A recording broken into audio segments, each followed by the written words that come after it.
WNBF Rochester. The sports leader. 95.7 FM and AM 950. The Fan, Rochester. Always live on the free Odyssey app. The Sports Bar with Danger and Battaglia. You want to talk garbage place? Let's go Lilac Festival. I love Rochester, and I only wish I got back more. Guys, I like the Bills. Mike Danger. Will Bill Belichick be the Patriots coach next year? Yes or no? No. I say yes. Can't wait to see Bills Mafia go up against Bills Mafia. We had a good run. Gene Battaglia. How in this NFL world where anybody can beat anybody do the Bills lose this week? And I'm trying to come up with a way other than the Buffalo Bills beating the Buffalo Bills, Mike Danger. Right. Let's talk about Jags Saints game tonight on Thursday Night Football. The MLB postseason. I don't want to pile on Max Scherzer, but Mets fans know this was happening last night no matter what. Amerks Hockey. Stole away. They score! Kulik with the overtime game winner. It's the hat trick. Calgary is in town. Go Sabres. The Las Vegas Aces winning Game 4 in New York, 70-69 to win their second straight WNBA title. 95.7 FM and AM 950 The Fan, Rochester. While I'd love to break down the WNBA final, we're going to welcome you to the Sports Bar, Danger and Battaglia. I'm sure you have plenty of takes on that. Sometimes I wonder if does Dan Drumming listen to our show? We've got a great show lined up for you this afternoon on the eve of another Friday Football Talk live from Three Heads. And here's what's on tap at Three Heads Brewing: Mexican Dark Lager. Enjoy this traditional Vienna-style lager made popular by some Mexican breweries. Enjoy yours at Three Heads Brewing on Atlantic Avenue today. Yeah, so we'll talk a little Bills Patriots, but from the other angle. And I'm just wondering, Danger, are people starting to turn? I do think Boston sports fans, look, when they win, they're super obnoxious. But when they lose, I feel like they're kind of like one of us or many other fan bases. We'll talk to Fitzy Stevens. He is the host of the WEEI Patriots post-game show, also the host on the Odyssey app of Six Rings and Things. All right, well, that's a little obnoxious there for my taste, but if you're a Patriot fan, you might like this. But I'm just wondering, because we had this Belichick debate yesterday, does he come down on the this should be it for Belichick? Yeah. I can't wait to get him on. He comes off just in our email exchanges as a completely defeated New England Patriots fan. When he said, looking forward to seeing Bills Mafia take on Bills Mafia, we had a good run.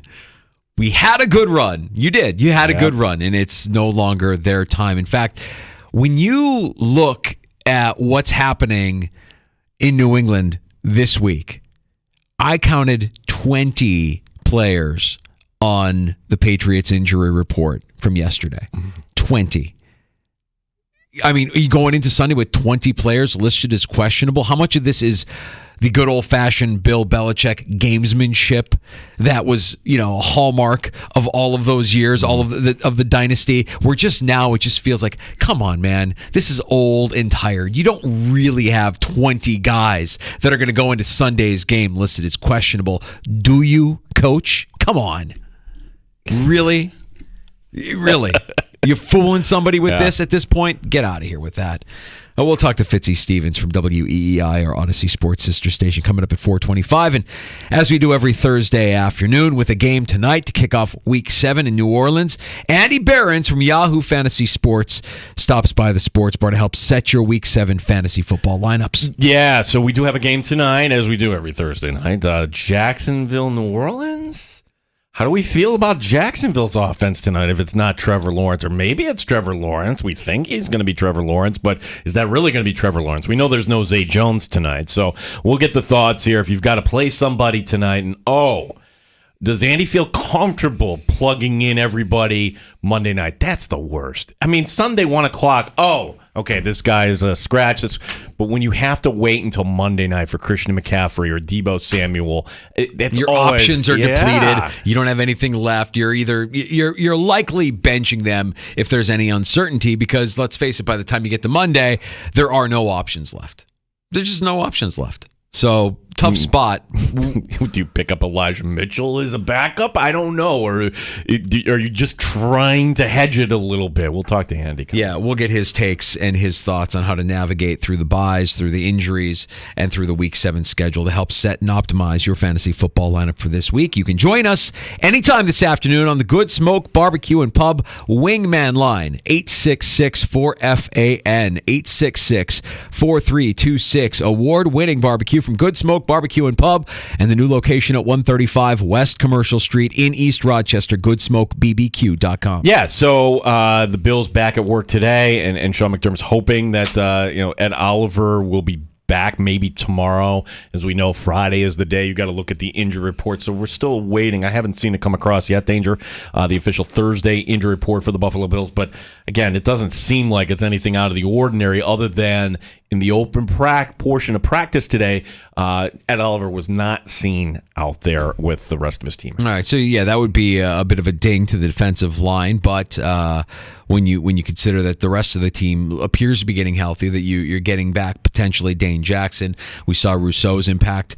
You've got great play out of that defensive line pretty much across the line. Even last week without Daquan Jones, it didn't feel like the defensive line was any worse for the wear. They were still able to get pressure on Tyrod Taylor, and you would expect that they could do the same thing against Mac Jones come Sunday afternoon. So no Damian Harris. We're not expecting him anytime soon, and no Quentin Morris today, too, which for Quentin Morris, good that he caught that touchdown, but if you have a Dalton Kincaid coming back this week, all right, then it's no worry. Give Quentin Morris the time he needs off here. It was an interesting comment made by Maggie Gray yesterday in the sports bar. A lot of them, actually. She was great. Yeah, and if you haven't had the chance to go back and listen to that, we suggest you search out the sports bar wherever you get your podcasts. That includes Spotify, Stitcher, Apple Podcasts, and of course the free to download Odyssey app. Also, by the way, at The Fan Rochester on YouTube and Twitch for our video stream. If you like and subscribe, that would be appreciated as well. Maggie brought up a point about this Bills offense. One of the points she brought up, and you're right, she had a lot of interesting points. I think my favorite point that she brought up was the fear that 13 seconds might have been as good as it gets. Like, just bringing that up, just the reality of those words. It's a cold shower was what it was. It's like, oh gosh, that's real. I think who's the person that the Bills offense has missed? That safety blanket that the Bills offense, had. When you look back there, a Cole Beasley type that Josh Allen could depend on to move the sticks on third and short. We don't have to say Cole Beasley type. It's Cole Beasley.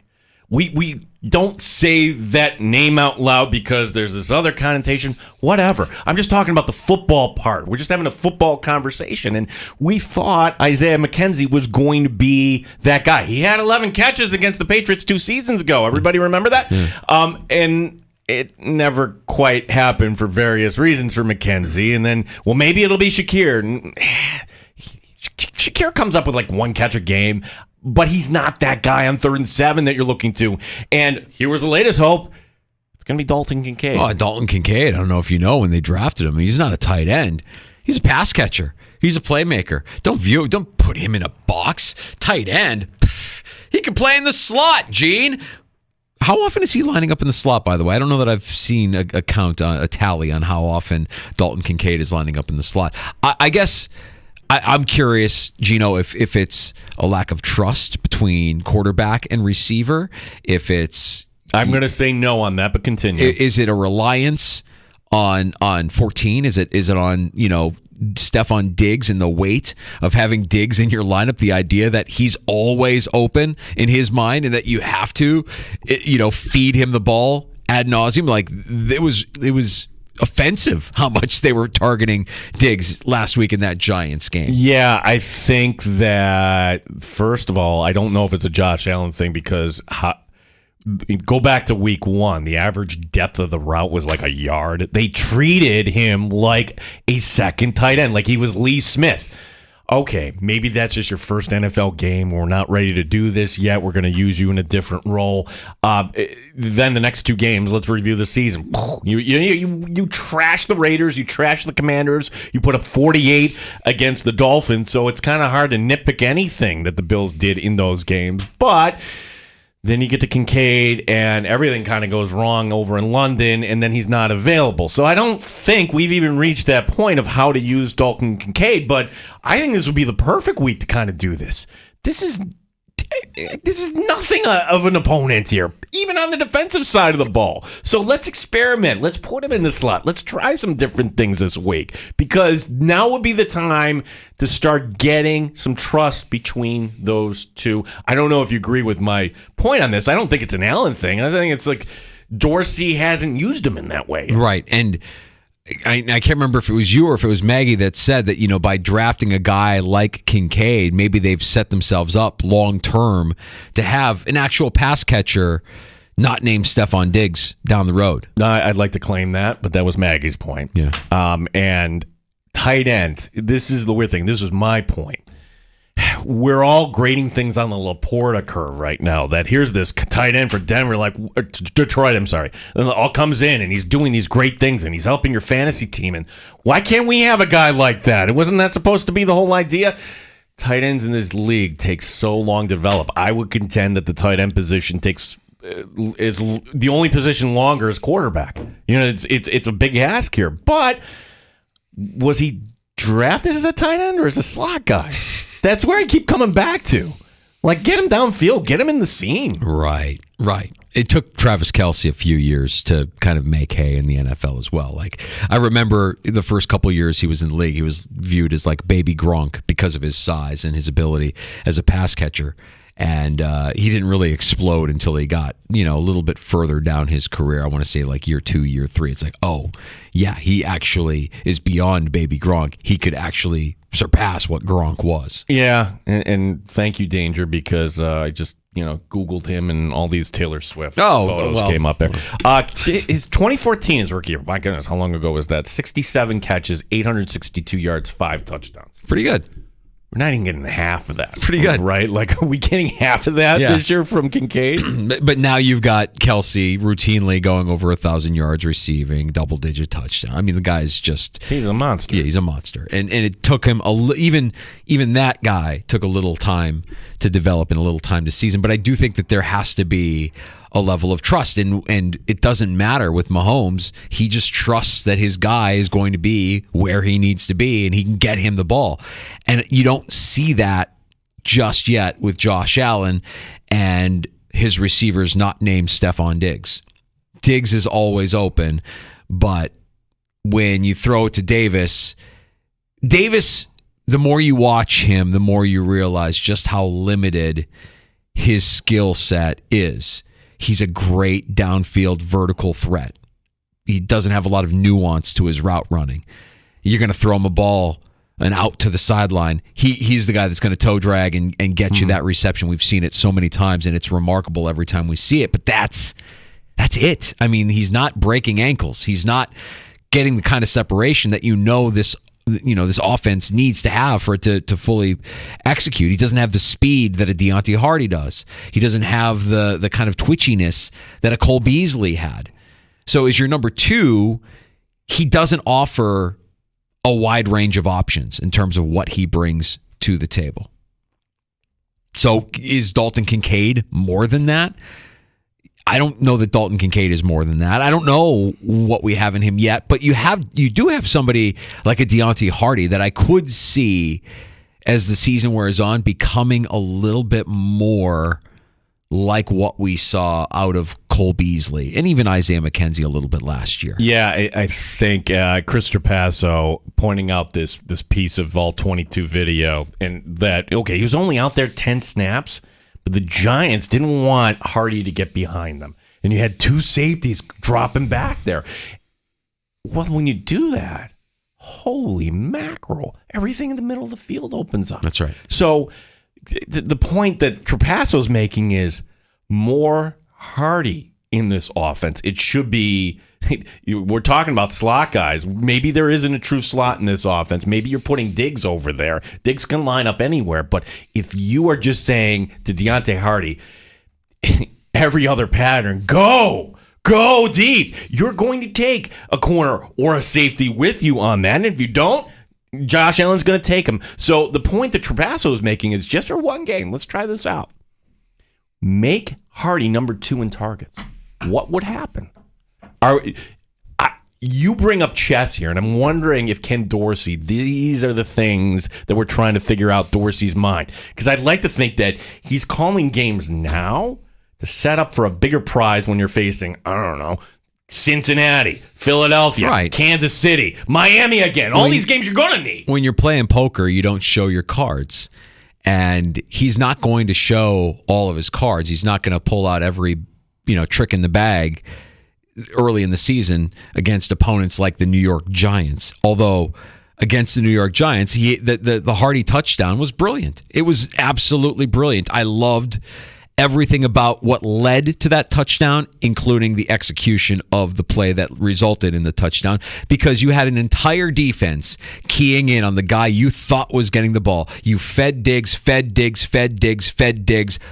Hardy. Here you go. Hardy, wide open. Beautifully executed, completely fooled the defense. That had to have been a satisfying play call for Ken Dorsey, knowing if he was thinking strategically, we're going to set him up, and then we're going to come over the top and beat him with the left with Deontay Hardy that nobody sees coming. It was just fantastic. So I know that as a play caller, a lot of fans believe there's a lot to be desired with Ken Dorsey. I'm not there. I'm not that guy. I'm with you. I'm with Trapasso. I would love to see more creativity, more of what this offense could look like with a guy like Hardy going downfield, or with a guy like Hardy playing that role, that slot role of guy that moves the chains. And we've seen it a couple times. He's been okay. He hasn't been eye-popping. With Beasley, I think we gravitate towards that player so easily because it was almost automatic.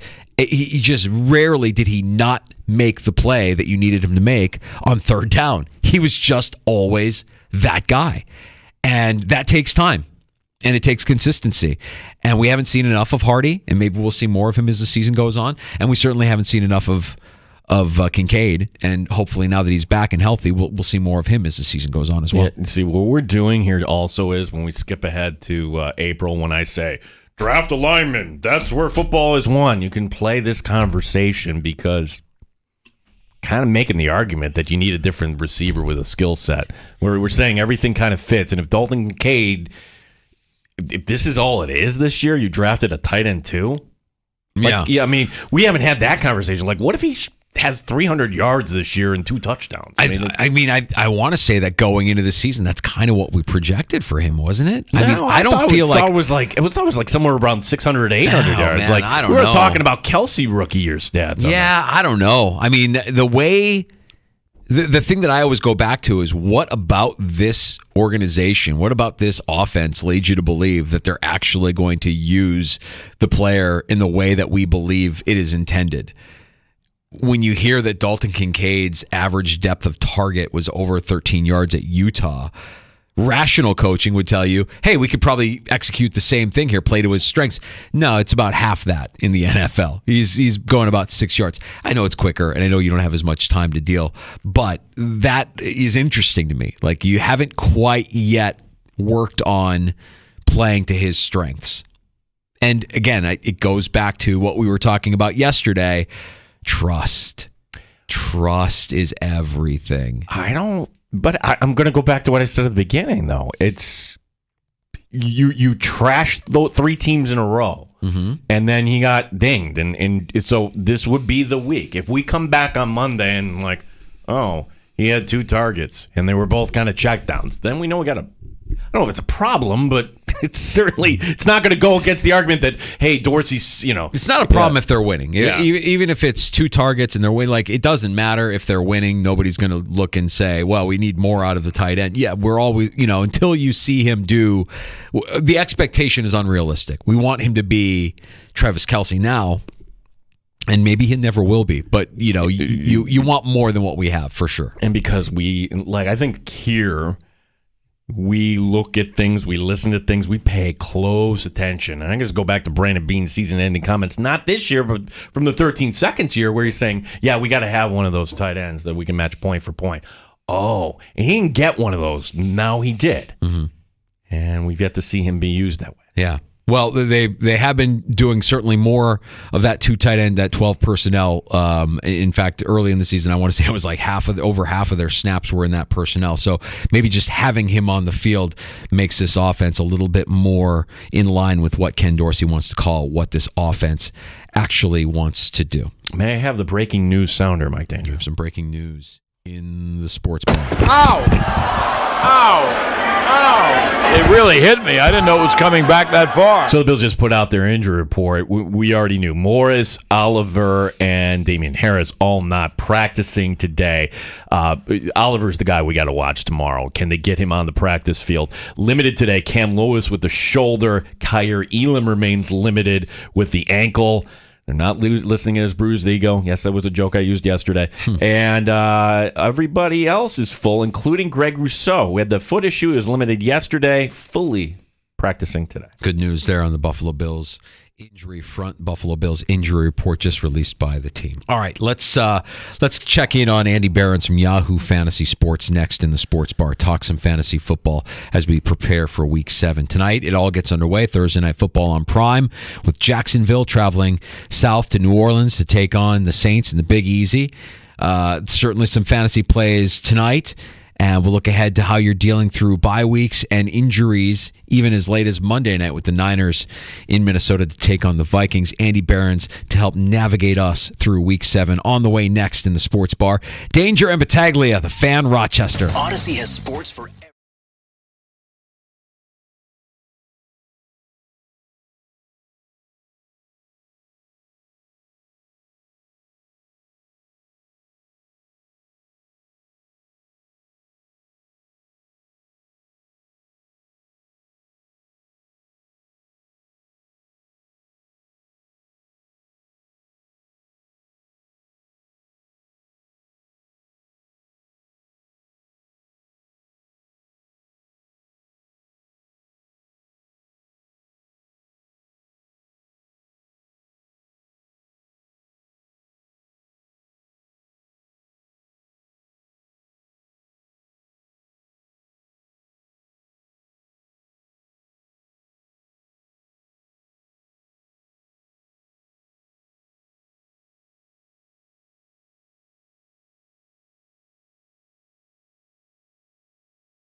Players not practicing today for the Buffalo Bills: Ed Oliver, Quentin Morris, and Damian Harris. Bills 8.5-point favorites in New England this coming week. Week 7 begins tonight. It's Jacksonville and New Orleans. We'll talk some fantasy football coming up next.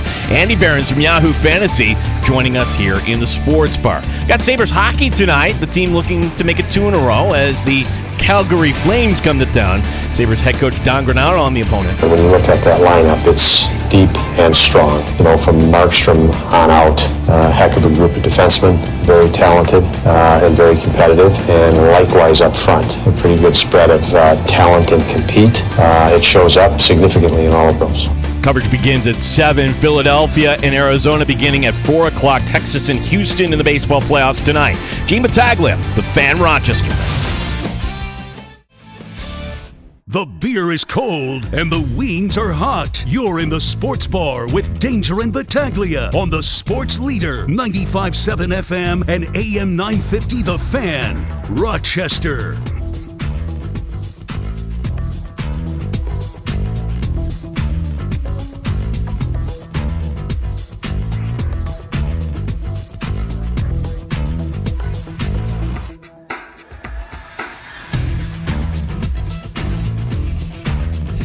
Welcome back into the Sports Bar. It's Danger and Battaglia. Week 7 of the NFL gets underway tonight on Prime.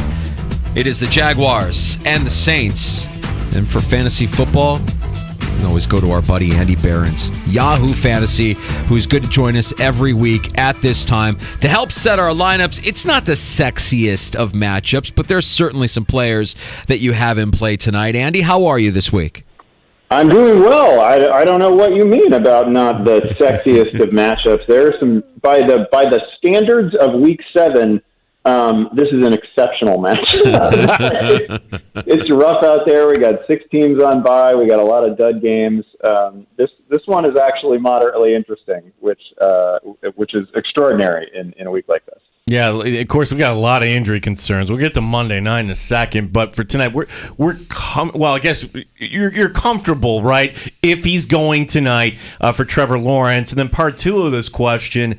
I mean, everything else in the Jacksonville offense on a short week, is that status quo in terms of plays here, Andy? Yeah, it's funny. I'll start with Trevor Lawrence because in my mentions, I see a lot of complaints from fantasy managers about Lawrence, and I get it from a pure fantasy perspective, right? He hasn't had like the blow up week. He's certainly not single-handedly carrying you to anything. I'll just say that he continues to play excellent football. He makes a couple throws a week that there aren't more than, I don't know, 6 or 7 guys in the NFL who can make. He's been near the top of the leaderboard for PFF all season in big time throws. He's played really well. He's been victimized by some drops. He's been victimized by some cases where guys don't get both feet down in bounds. He's been a little bit snake bit, but I think he's great. And I would continue to start him, even if you're kind of banging your head against the wall and you're really frustrated because you haven't had like the 25, 30-point week.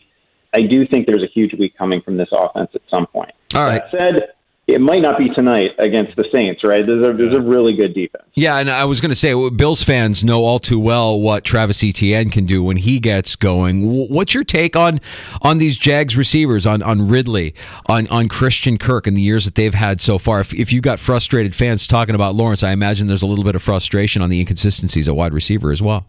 Yeah, I think we probably got over our skis. Well, at least I did a little bit in Week 1 because Ridley in the first half of the Colts game in the opener was it just looked like vintage Calvin Ridley, right? He was spectacular. He was getting open, and not just getting open, but getting open with like nobody else in the camera frame.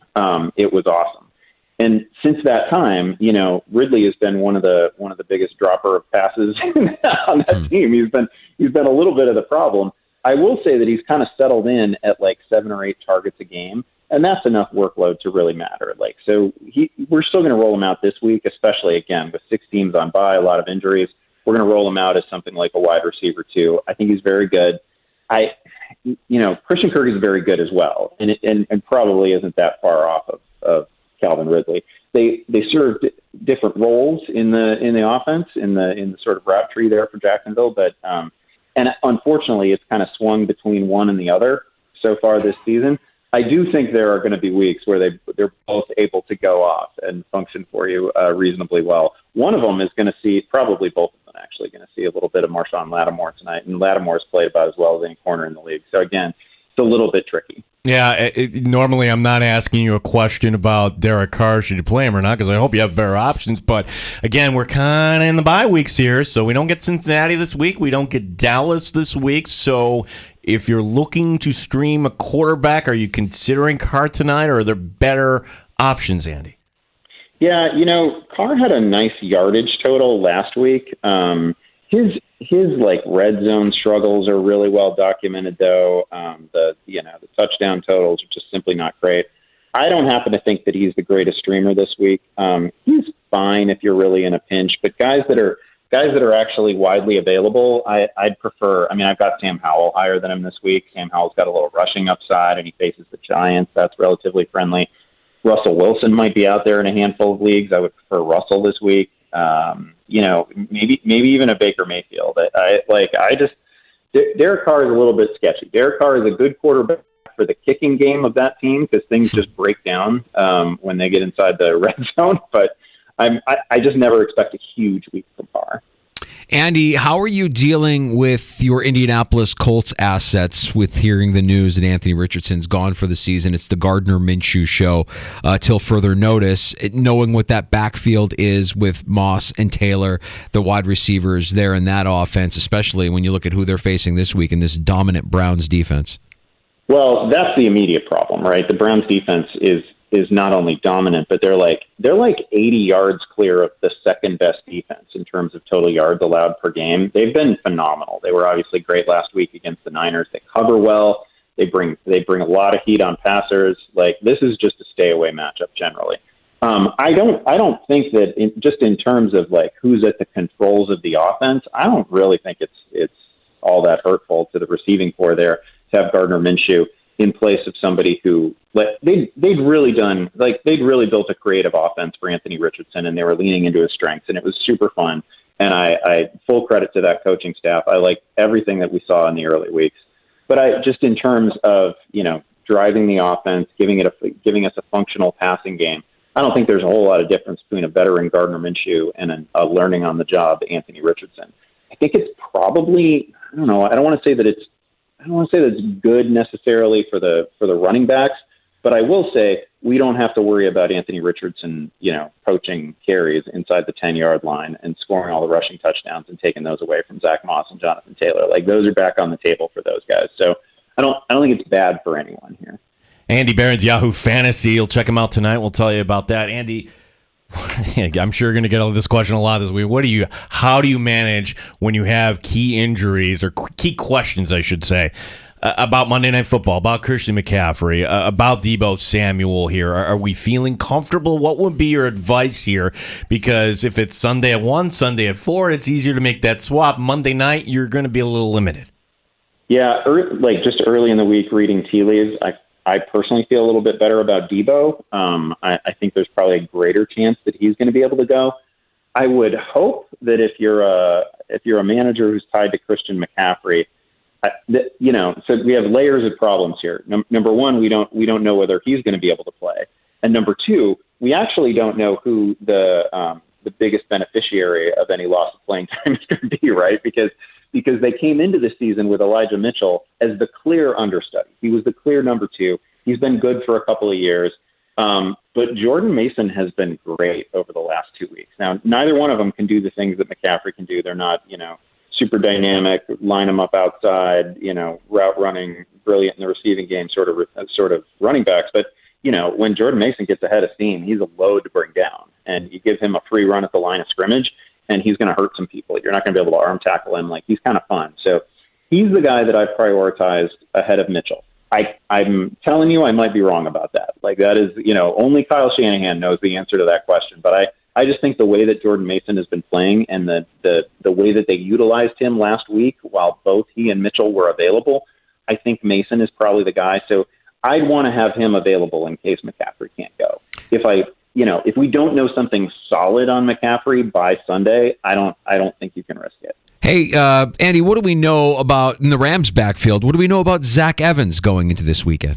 Oh, this is just brutal because they keep adding, they keep adding one guy after another that you forgot was in the league or that you haven't thought of in a year. This is really tough. Zach Evans seems like he's going to be the first man up, and this is also really unfortunate because after the Kyron Williams injury following the game in Week 6. Sean McVay just sort of downplayed it. Oh, I think he's going to be fine. And then initially we thought, okay, maybe it's a week. And now it seems like it's a multi-week issue. And if it's a multi-week issue, it's probably a high ankle sprain. And that's probably going to affect him even after he comes back. So really worrisome. Zach Evans was a highly efficient player at a very high level in college, right? He played at Ole Miss. He was at TCU before that. Always been super efficient. Has never been like the full workload guy, and we've seen very little of him in the NFL. There are some Zach Evans truthers. There are some people out there who are really, really big on Zach Evans. I think he's fine. The NFL itself told you that they thought he was a 6th rounder. That's where he went. There is definitely a path here for Royce Freeman, even in a couple weeks for Darrell Henderson, who they recently signed to get back in the mix. That may happen. For this week only, though, I think it's Zach Evans, and he's probably actually a safe play given the landscape at running back. And we have Joe Mixon out, we have Derrick Henry out, we got a bunch of useful guys. Tony Pollard is out with all of them with buys. We've got injuries. You're probably going to play Zach Evans if you added him this week. Yeah, there's another injury concern. A pretty decent matchup in a week that doesn't have many decent matchups. Detroit and Baltimore. What would be your advice, Andy, as far as navigating that Detroit backfield? If Montgomery can't go, is there somebody to pick up off the waiver wire and plug and play? Or is that just a matchup? It's the Ravens. Maybe the Lions. This isn't a good look here. How do you assess that situation? Yeah, tough matchup that I think David Montgomery, given his ability and his the workload that he was looking at, probably would have been able to overcome. I think if you have Jahmyr Gibbs, he came back to practice this week. He's had some injury issues that have cost him a couple weeks. But if you've got him, I think you can feel okay. I think most of the work goes to him. We have seen that in the absence of Montgomery early in the season, workload to Jahmyr Gibbs, he was no longer just a backup. Craig Reynolds is there as well. Craig Reynolds he made an amazing touchdown. Basically created a touchdown with incredible blocking last week, but he wasn't that good on the ground. I don't think he's going to be spectacular. He's probably going to have a role. He did miss Wednesday's practice due to injury, so Reynolds is a desperation heave. Jahmyr Gibbs is the guy that I would prefer to start. Andy, what concerns, if any, do you have on Chargers running back Austin Eckler, given that his performance on Monday night was a little bit less than I think we all expected? Yeah, a tough week against a good defense. I thought the most encouraging thing is that his usage was totally normal. He wasn't. They weren't holding him back. He just faced a really frisky Cowboys front and couldn't find the end zone, but they were throwing to him. They were checking down to him. He came out of the game healthy. He even got in that pregame skirmish where he actually got his helmet knocked off, and you're like, oh no, don't get hurt pregame in a stupid fight. But he's okay. He came out of the game just fine. Got the Chiefs this week. It should be a little bit more wide open for him. It should be a very high scoring game. And of course, the nice thing about Austin Eckler is, he's not really game flow dependent. They can fall behind, and he's still a key element of that passing game. So, there's certainly no way in a week like that. I mean, I have leagues where I might pay $100 just to borrow Austin Eckler for the week. It's such a dreadful week out there. It's such a tough week, man. You got to roll with Eckler. Andy, I'd be just curious, for our audience too here, because we came back off the Sunday night game Monday, and it was weird. The Bills won, and it wasn't Victory Monday. It was Blame Assessment Monday here on our show, just figuring out how could that offense have been shut out for 3 quarters against that team. So is that just kind of a 1 week or a game and a half, I guess, because you didn't do anything over in London, too? It just things that happen over the course of the season, or is this just the Bills team right now that maybe you want to be cautious when it comes to fantasy? Well, you're not going to be cautious with Stephon Diggs. You're not going to be really cautious with Josh Allen. It was you're fine being disappointed. I totally get being disappointed. You still have an immensely talented quarterback, and you have one of the best receivers in the game. And Gabe Davis has been really good right up until he was a little quiet last week, but he'd been really good up until then. You're super fortunate to win that one. But you might be able to say that you didn't necessarily deserve to win that one, right? And it's not like the Giants have been holding people down. It's not like the Giants have just been unlucky. I mean, the Giants have been bad most of the season. So I get the disappointment. I think fantasy managers, for the most part, like the thing that has us most worried is actually James Cook's role, right? Because this is a lot of Latavius Murray, who's a good pro. Obviously been around the league a little bit, but he's getting a lot of run. And, we certainly came into the season feeling pretty confident that it was going to be like 75% James Cook's backfield, and it just has not shaken out that way over the last couple of weeks. So I would say fantasy-wise, his declining role has been the biggest concern. Yeah. Catnip for coaches, Andy. They like guys who know where they're supposed to be. They know their assignments, and that might be the kind of player that Murray is, that Cook is learning to become. We look at Sunday night this week, and boy, I don't think we're going to get the same outcome as we had last week, a kind of sluggish game that was sloppily played. You've got the Dolphins, you've got the Eagles. More than anything, as a football fan, I'm just curious to see how you see this one playing out on Sunday night. Yeah, well, the Dolphins' defense, the offense is just a Death Star, right? The offense has already put up 70 points this year. Nobody's stopping Tyreek Hill. Nobody can run with Tyreek Hill. They have speed that they don't know what to do with. So the offense is great.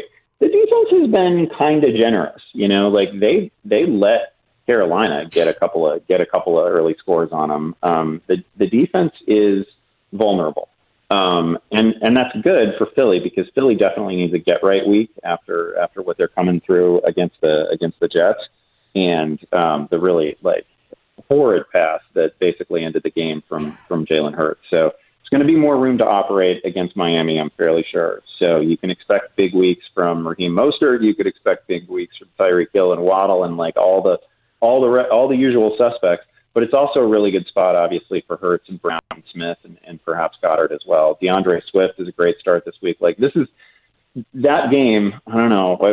We'd invested a lot of hope, especially after what a dreary week it was in Week 6. We'd put a lot of hope on that Chargers-Cowboys game, and it was a little bit of a dud. It was close, but it was a little bit of a dud. There's a lot of hopes pinned to Eagles-Dolphins this week. We need a shootout at some point. Yeah, Andy, the big question here. Are you still alive in Survivor? And here in the Sports Bar, Danger and I have gone different paths here. So just getting your views here on what you're looking at here in Week 7. I am shockingly still alive. All right. Yeah, I have 2 Survivor pools.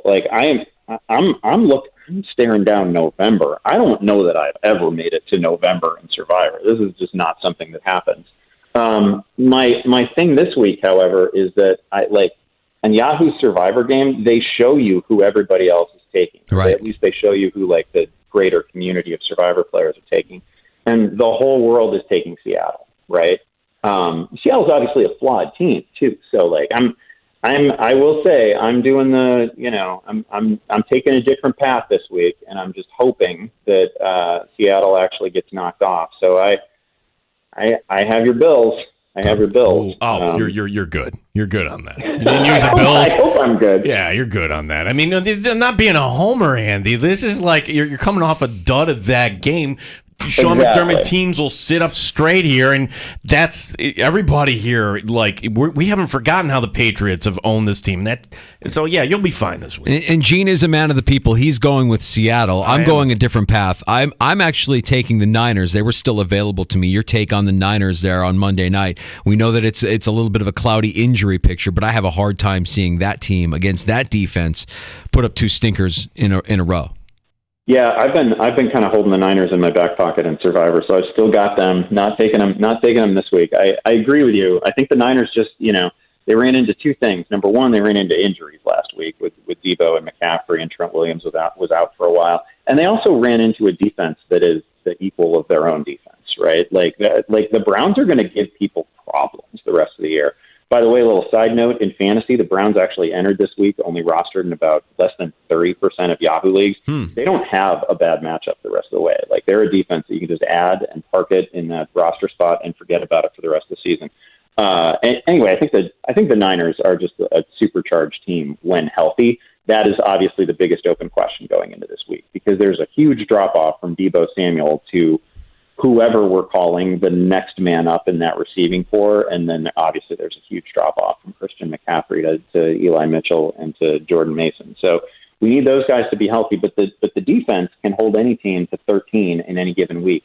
And then on the other side of that one, the Vikings, man, they faced you want to talk about the Bills having a disappointing effort against an unimpressive opponent. The Vikings just faced the Bears, and they needed a defensive touchdown to win. Right. They didn't get to 20. Kirk Cousins had 181 passing yards in one squad. We knew it would be rougher without Justin Jefferson, but come on. That's the Bears. They're the teams have been blowing up against the Bears all season, and then to only put up 12 offensive points or whatever was just really shocking. So if that's all you got against the Bears, good luck against the Niners. Andy, we could talk to you all day here, but we know you got a show to prepare for tonight. Fantasy Football Live. Tell everybody, show we recommend here. Tell everybody what time you guys launch tonight. Yeah, we're on at Yahoo Sports, 7 p.m. Eastern. We're going to go through all the matchups in the Thursday night game, and then we're going to walk through all the key matchups on Sunday, on Monday, break down injuries, have some vigorous, spirited debate along the way, answer a bunch of user questions. So please check it out. Fantasy Football Live, 7 p.m. Always a pleasure having you on with us here in the Sports Bar, Andy. Have a great weekend, bud. Thanks for the time.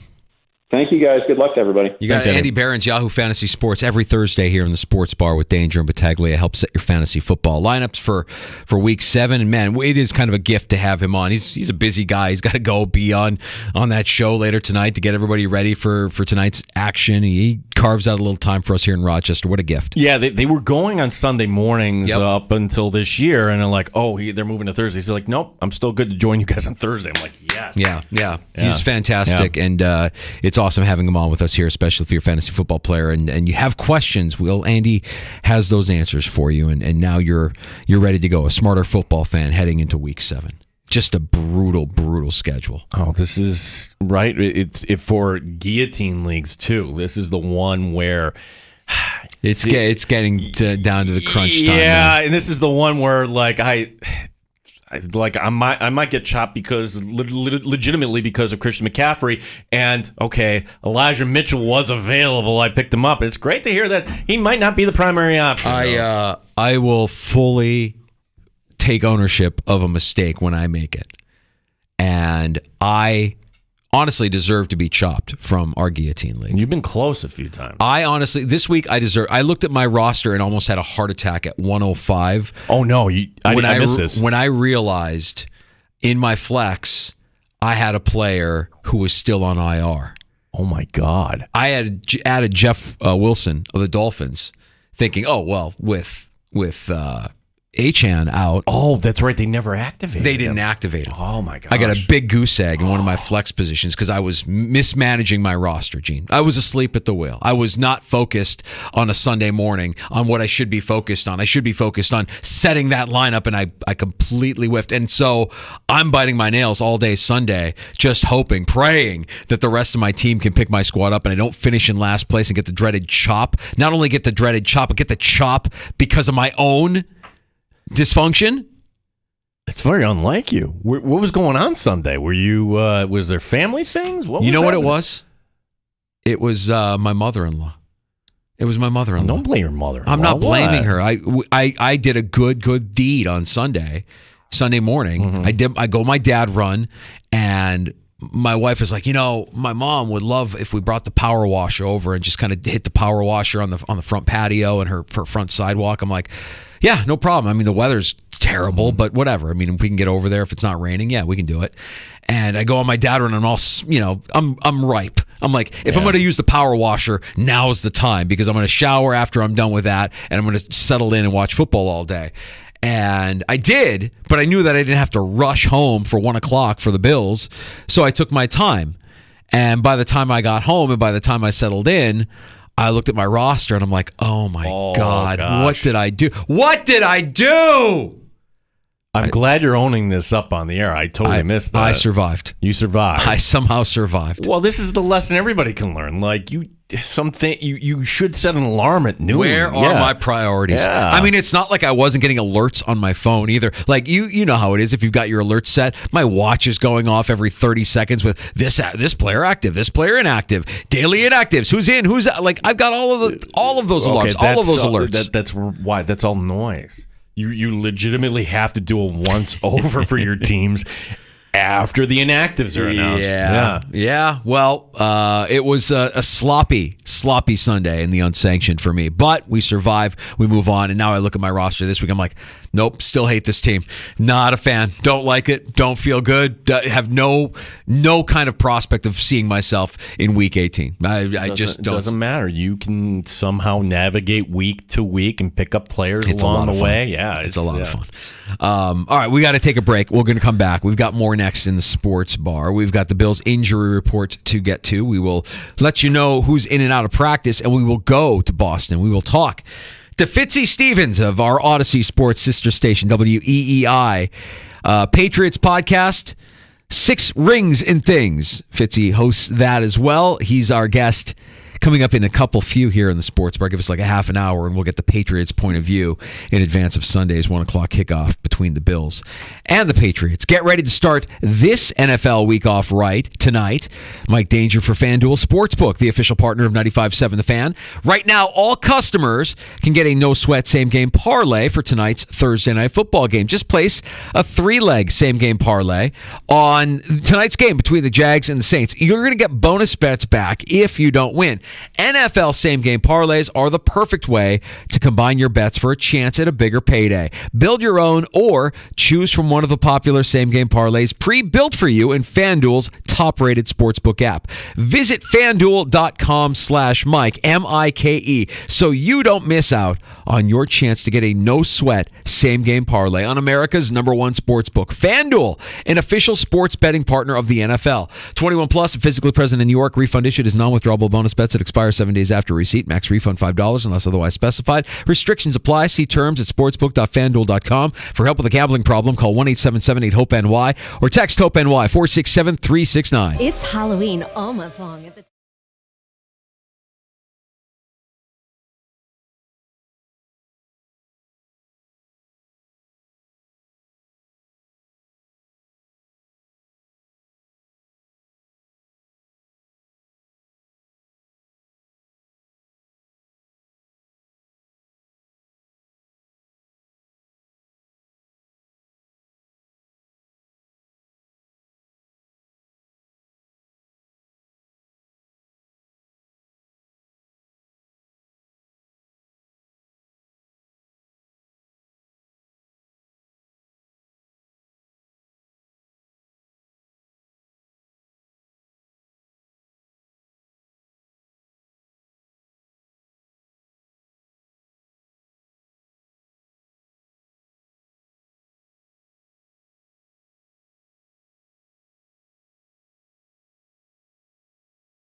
Always live on the free Odyssey app. The Fan Rochester Sports Update. Josh Allen, a full participant at Bills practice today. 3 players not practicing at Oliver, Quentin Morris, and Damian Harris. The Bills an 8.5-point favorite in New England this week. Week 7 beginning tonight in the NFL. It's Jacksonville and New Orleans on Thursday Night Football.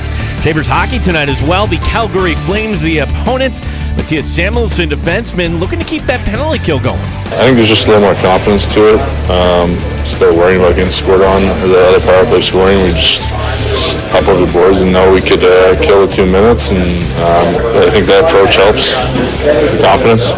Coverage tonight of Sabres hockey begins at 7 o'clock here on The Fan. Baseball coming up shortly. It's Philadelphia in Arizona. The Phils up 2-0. Houston looking to even things up with Texas tonight in the ALCS. Rangers up 2-1. Gene Battaglia, The Fan, Rochester.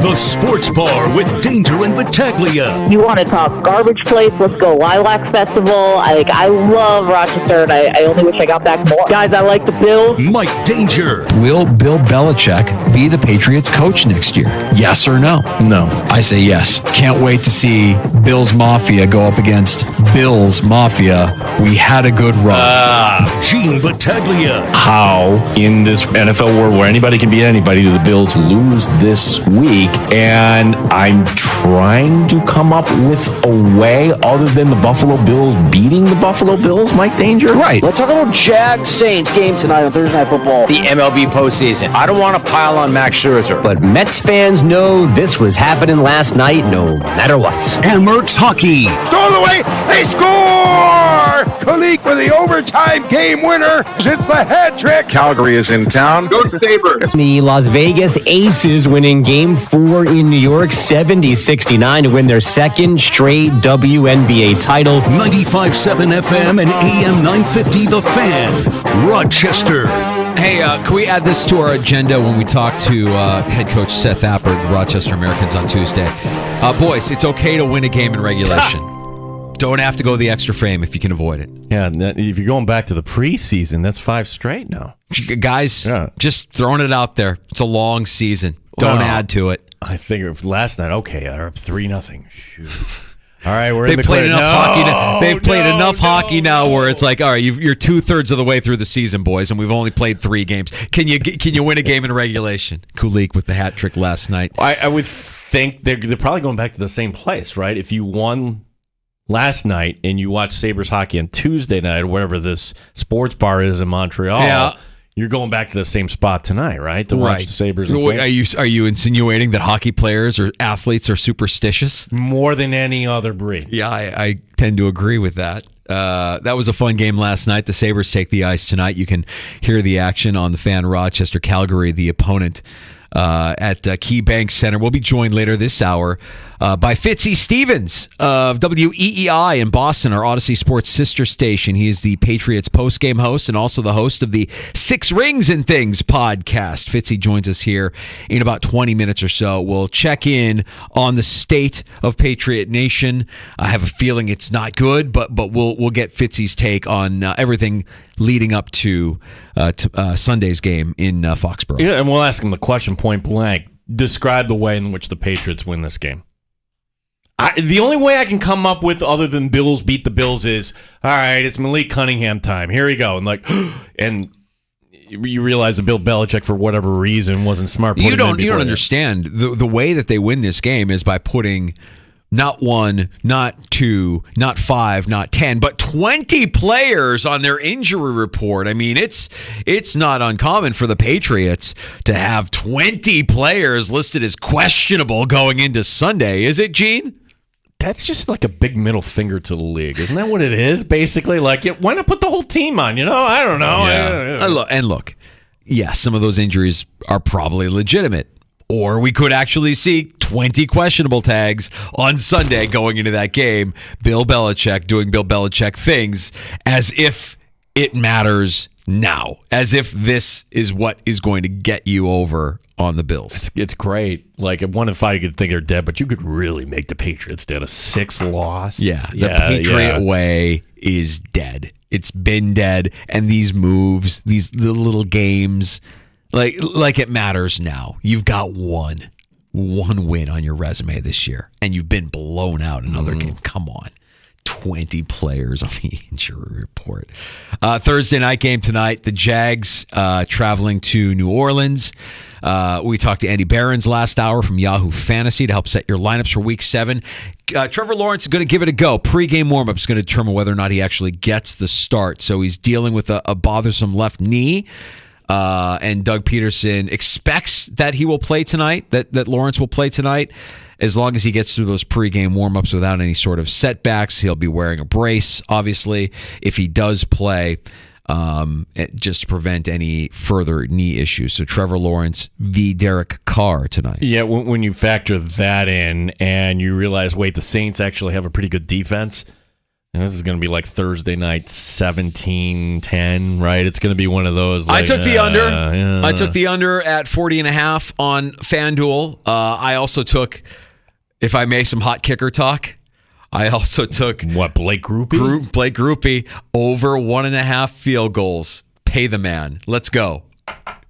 So it's going to be one of those games. You just know. And with the Saints, it. That's easy. Even Andy was like, yeah, Derek Carr's drives kind of stall out and they, put a field goal up here. It'll be a low scoring. You would imagine it will be a low scoring game. Blake Grupe over 1.5 field goals. Give me that. Yeah, like if you're in kind of the situation where you need a quarterback this week for fantasy, if you missed Andy, I asked him, hey, Carr streaming is like, no, look at Howell in Washington. And Howell can, put some points up against the Giants. Biggest thing that he said that was a shocker to me that I actually had to do a double take and be like, wait a minute, is that true? Yeah, I think he said something like 30% of Yahoo leagues still had Cleveland's defense as unrostered. How? If you're in a league that has defense, or if you're a streamer and then you mention their schedule, he's right. Like you look at their schedule and the way that defense has been playing, if they stay healthy, that's going to be a menacing defense the rest of the season. They're going to be a problem for a lot of teams. Looking at photos right now on the monitor, Deshaun Watson, is he going to practice? What's going on? Well, Alex Van Pelt saying he expected to see him at practice and throwing a bit today. I mean, your $560 million quarterback might want to be on the field to help that defense that's playing out of their minds so far this year. Maybe he's just not up to it. Maybe he's just, got a little sore throat. Yeah. Got a little scratchiness. Yeah. Inactive with bruised ego. Is that what you said the other day? Just not going to play. Hurt feelings. Inactive, hurt feelings. Deshaun Watson. Get out of here. There's just a couple of notes from around the NFL there to share with you before we get to Fitzy Stevens of WEEI. Before we get to, I'll drink to that. So we have baseball coming up here shortly, Philadelphia and Arizona. We got Houston and Texas tonight. And this was what I was saying in the beginning about Texas. And I thought, okay, this isn't going to show up. And it did. And this is not a Misfit Mets take, okay? It's unrealistic to think that some guy who hadn't pitched in a month, and then all of a sudden you're going to wheel him out in the ALCS against that lineup. Yeah, that was enjoyable watching that last night. Even though and then look who's starting to. They're trying to. Andrew Haney, the ex-Yankee. The Angels caught him. He sucks. Before we get to, I'll drink to that. Can we for a second applaud Phillies fan? I love Philly. Philadelphia sports fan might be my favorite sports fan outside of my own fandom, right? Like I see what they do. I feel their passion. They do it in a weird and different way. They are definitely misfits. Right, they're troublemakers. There's been a bad rap for a long time, but I do dig the passion and I do dig the creativity that they have in their fandom. Did you see what they're doing to the poor, helpless Arizona Diamondbacks fans? So this is the story that, sure, there were tickets that were bought up, but now a lot of Diamondback fans are like, yeah, I don't think so. And they put them on the market. Well, you go back home and you're down in a 2-0 hole. Yeah, the market's flooded. So there were tickets. I saw them for $9. I wasn't being cheeky there, but you said you saw them for $6? 6, 12, whatever it is. Yeah. They're cheap tickets. And if you're a Phillies fan and you want tickets to any Phillies game, good luck. You're not getting them. You have to be put on a waiting list and you have to know somebody. You're just not getting in. There's a home field advantage that exists right now because of Philly fan that doesn't exist anywhere else in Major League Baseball. No other team has right now what the Phillies have, which is this ridiculous support from a fan base that gives them an advantage. And now the advantage doesn't just extend when they're playing at Citizens Bank Ballpark. It extends to a team that can't sell out. They can't sell out the NLCS. They have these cheap tickets available on the secondary market. Here's what Philly fan has done. They started buying them. And they're scooping them up. Not to go to the game, just to have empty seats, to have less fans in the stands. That's what our friends at WIP, Gilio, and that show, and all of them, they were encouraging people to buy. And lo and behold, they're doing it by the thousands. They're buying this up. It's going to be an embarrassment for Major League Baseball. Now, my take on this: it's not the same as the Bills Mafia, because that is charity. However, in the past, I've said, what are you doing with that? Why are you donating to Lamar Jackson's charity? We have charities here in West New York. We have charities here in Rochester. It comes off as thirsty. But hard for me to kind of really dig into that take, because in the end, it is Lamar Jackson's charity. Yeah. But this is the same. This is worse. This is thirsty. That's all it is. We're an important fan base. Mike Danger, it's not. Philadelphia's not any better than New York and the Yankee fans. It's not any better than Fenway. It's just the current state of baseball. Good for Philadelphia fans that they're all loud, but spare me we're the best fans ever. Enjoy it now, and they should enjoy it now. Like, we remember old Yankee Stadium, and the Red Sox and Yankees rivalries were brutal. Just Fenway, old Yankee Stadium. New Yankee Stadium doesn't have it. It just doesn't get that way. They've got something right now that no other team in Major League Baseball has. And that is fluid. That can change from year to year. But right now they're riding this wave. And I'm just inspired as a fan. I'm surprised and I'm inspired that they, you said it, by the thousands, are gobbling up these tickets, like $11 tickets for the game. It's $11. Now, some fans are actually going to go to the game. I'm sure that they'll, it's a cheap ticket. I just want to be there. I'll go to the game. But other fans are just buying up the tickets so that Diamondback fans can't go to the game and sit there. I love that. Maybe, just maybe, can I get credit for the take? The real NLCS was last week, right? This is the problem with baseball, is that the Diamondbacks really don't belong at this level. Even their own fans aren't excited. Their own fans think there's no hope. Or maybe Arizona is just such a transient city, they don't care. Aha. But we're going to talk about more expansion. Yeah, let's add more teams so that when they make it to the ALCS or NLCS, we can sell tickets for $6 a pop. Yeah, gross. All right, some takes on tap in the sports bar. I'm going to stick with baseball here, Danger, because Pedro Martinez has a take. He believes, he knows where Shohei Ohtani is going. The Boston Red Sox. Oh. All right, so Ohtani, this is what people are connecting the dots with, has a contract with New Balance. That's the shoe company. They're based in Boston. And you had that John Heyman report from a couple weeks ago that the Red Sox were a real threat to sign him. And here's my take on this. Red Sox fans? I'm sorry, I don't see it. Ohtani probably doesn't want to go from one losing team to another. And sorry, you were in last place last year. And yes, you do have some young talent. But no, you're not ready to win the American League with or without Shohei. But I see what's going on here. This is just business. And it's smart business by Ohtani's people to let the Red Sox rumors run wild. Okay, because if the Red Sox rumors are running wild, what are the Yankees doing? They're standing pat. What are the Mets doing? You need everybody in here. And San Francisco Giant fans, it was around this time last year, you really thought you were getting Aaron Judge. In fact, you also had that erroneous report from Heyman that they got Judge. They did not. And while the Giants and Mets will be interested in Ohtani, so will the Padres, I think Ohtani goes up the freeway and joins the Dodgers in the end. Is that your call? You're going to plant your flag in Ohtani to L.A.? Yeah. The Dodgers, he goes to the real team in L.A. Ooh. Okay. No talk for Seattle. Seattle is like my first dark horse. It's not really a dark horse, or the Seattle Mariners. That would be something to follow in the footsteps of Shohei. Be a fun team, boy. If you added Ohtani to that roster, that's a fun team. It's a fun team that nobody will talk about because they're off in their own little world there up in the Northwest, where it's hard to get to, and you're not really a national team. You're kind of under the radar, but that would be a fun team. I hope baseball gives us a peek behind the curtain, because I felt like in other big free agent things, like with LeBron, every time LeBron, you knew everything, you knew who he was meeting with.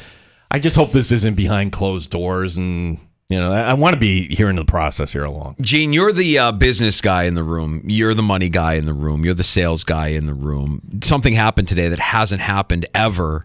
For the first time ever, ESPN released their financials. These numbers, really? Yeah, these numbers, we've never heard just how ESPN has done. $16 billion in annual revenue, $2.9 billion in annual profit.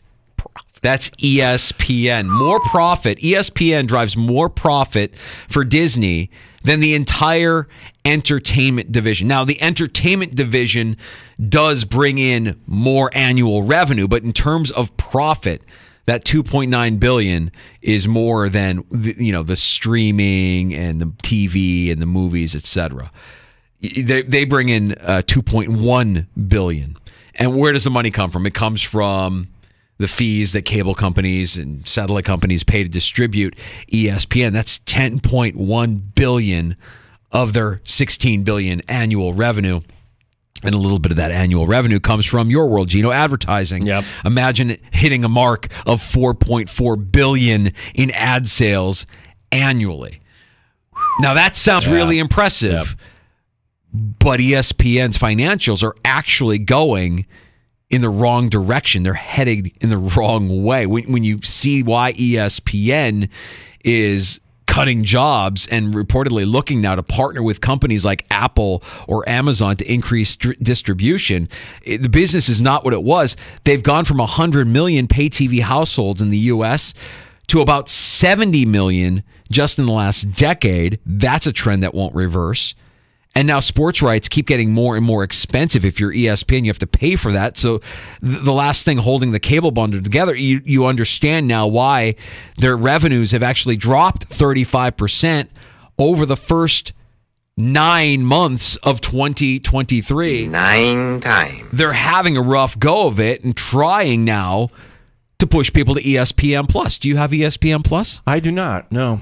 My world is just okay with it. I do, but here's why. I have it as part of the bundle, and many people are only signing up for ESPN Plus like I am because it's included as part of that Disney Plus and Hulu bundle. So while ESPN remains a cash cow, it's going in the wrong direction. So when companies, even when you talk about these ginormous numbers, when companies see things moving in that direction, now you understand why a lot of these guys are getting cut, why they're trimming the fat as much as they can to make up for the fact that they aren't doing as well as they would like to do. They're still doing well. They just not as well as we'd like to be.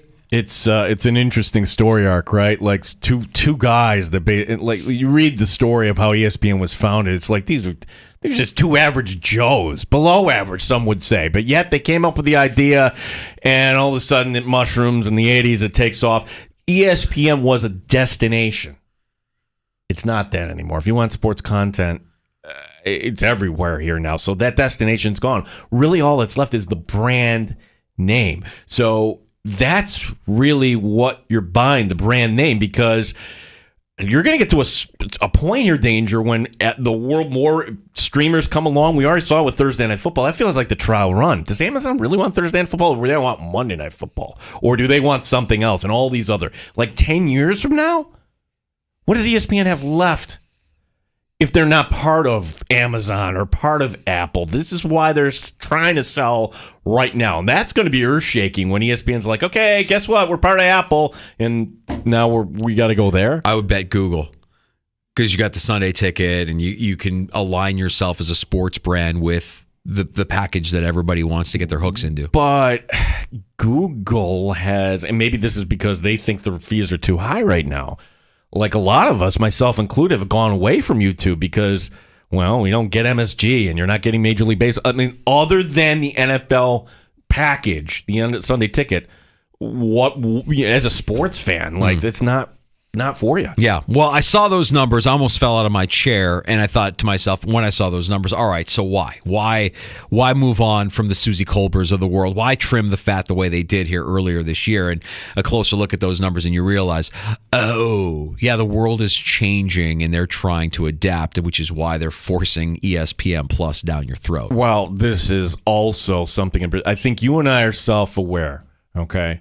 I hate saying in the third person, so forgive me for doing this. But Danger and Battaglia are not bigger than the brand of 95.7 The Fan Rochester. Correct. It's just so this is ESPN. ESPN will just be fine. So they'll probably have another bloodletting at some point. Of course, yes. And by the way, you mentioned it. There's so many options for sports information and entertainment. And if you're listening to us drone on, then that is, that is humbling. We don't take any of that for granted. So thank you, humble listener, for joining us here every afternoon in the sports bar. You could be on ESPN, who's about to fire half of their staff all over again. Now, on the positive side here, Danger, I'm going to flip it here. Okay. Would you believe? Okay, so granted, okay, disclaimer, we're only 1 week in. However, NHL TV ratings are up 40% at ESPN? What? 40% 1 week? What is going on here? Well, you could say that the baseball playoffs, unless you're a Philly fan, are kind of meh. But there is a reason here. What experts are citing here, Jack Eichel on Monday Night Football, Pat McAfee talking NHL. The cross promotion is actually a real thing. And look, for the sport of hockey, not that I'm an NHL fan, but I love hockey. I hope these numbers keep going up here. Yeah, I mean, Jack Eichel was about as charismatic as a bran muffin when he did his hit on Monday Night Football, but compelling matchups, right? And you know, the way they laid it out and the way they promoted it leading up to it, it doesn't surprise me. Is it sustainable? I doubt it. I mean, it's exciting now. It's the beginning of the season. I'm paying attention. I want to watch as much as I can now, just to kind of get a sense of what's real and what's not, who looks good and who doesn't. But we knew that this was going to happen when ESPN got involved in the NHL. We knew, like, okay, now we'll actually see NHL highlights on SportsCenter again. Now they'll actually talk about hockey. They'll do a segment on a player or a team from time to time in their pro. They're only going to promote what they're invested in. It's why they lead the NBA show today with the WNBA finals. It's their lead story because they're invested in the WNBA. We, however, are not. We're going to move on to Fitzy Stevens of WEEI. No aces over. I don't even. What is the New York team? The Liberty. Yes. Liberty. Yeah. Fitzy Stevens of WEEI, the Patriots postgame host on our Odyssey Sports sister station and the host of Six Rings and Things, joins us next from Boston. We will check in on Patriots Nation next in the sports bar. Danger and Battaglia, the Fan Rochester.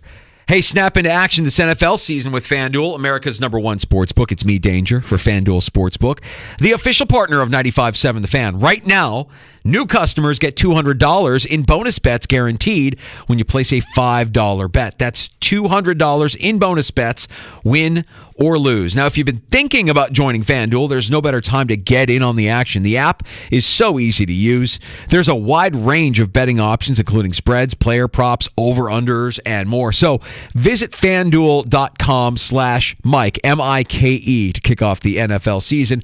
FanDuel, official partner of the NFL. 21 plus and physically present in New York. First online real money wager only. $10 first deposit required. Bonus issued is non-withdrawable bonus bets that expire 7 days after receipt. Restrictions apply. See terms at sportsbook.fanduel.com. For help with a gambling problem, call 1-877-8-HOPE-NY or text HOPE-NY 467-369. Odyssey is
Sports Update. No worries about Josh Allen. He was a full participant at practice today. 3 Bills not practicing: Ed Oliver, Quentin Morris, and Damian Harris. The Bills 8.5-point favorites in New England this week. We'll talk to Fitzy Stevens, Patriots post-game host on WEEI. He joins us next in the Sports Bar. Week 7 begins tonight. It's Jacksonville and New Orleans. We've got Sabres hockey tonight. The Calgary Flames coming to town. Head coach Don Granato on the opponent. When you look at that lineup, it's deep and strong. From Markstrom on out, heck of a group of defensemen, very talented and very competitive, and likewise up front, a pretty good spread of talent and compete. It shows up significantly in all of those. Coverage begins at 7 tonight here on The Fan. Coming up in the 5 o'clock hour, Philadelphia at Arizona. ALCS tonight, it's Houston and Texas. Gene Battaglia, The Fan, Rochester. They've raised the bar on Rochester Sports Talk. You're in the Sports Bar with Danger and Battaglia on the Sports Leader, 95.7 FM and AM 950 The Fan, Rochester. You can punch up 6 rings and things and hear our next guest on our Odyssey Sports sister station, WEEI in Boston, the Patriots post-game host. It's Fitzy Stevens making his inaugural visit into the Sports Bar with Danger and Battaglia. Fitzy, I was looking at some of the headlines out of New England, and what did I see? 20 players on the Patriots injury report, and I'm like, oh, there it is. Bill Belichick's gamesmanship once again. And I just look at it, I'm like, it feels dated now to talk about the Belichick gamesmanship. Is the Patriot way, given how this season has gone, officially dead?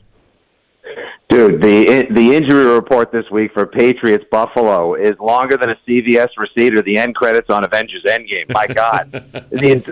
I mean, and if you played for the Patriots at this point and you had any designs on playing National Football League ball the rest of your life, would you want to go out there with this team that's 1-5 but an absolute trace of what used to be the Patriots against a motivated Josh Allen who's looking to right the ship after that performance last Sunday night against the They Might Be Football Giants on Sunday Night Football? I mean, it's brutal. And no, it's gone. It's not the Patriot way.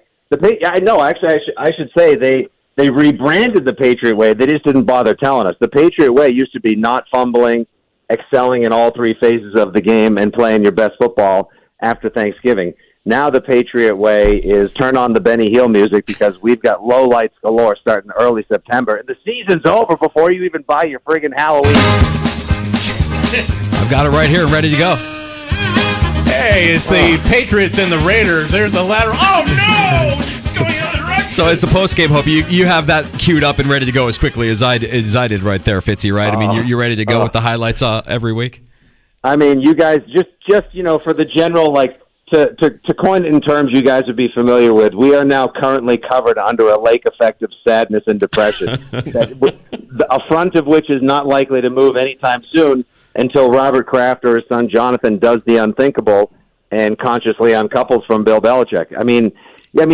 Just think of everything that, during the double-decade run, the double dynastic run as we call it, and trust me, we will not be rebranding the name of the post-game show, 6 Rings, anytime soon. I'm pretty comfortable with that. The Patriots were the hallmark, the gold standard of doing everything right.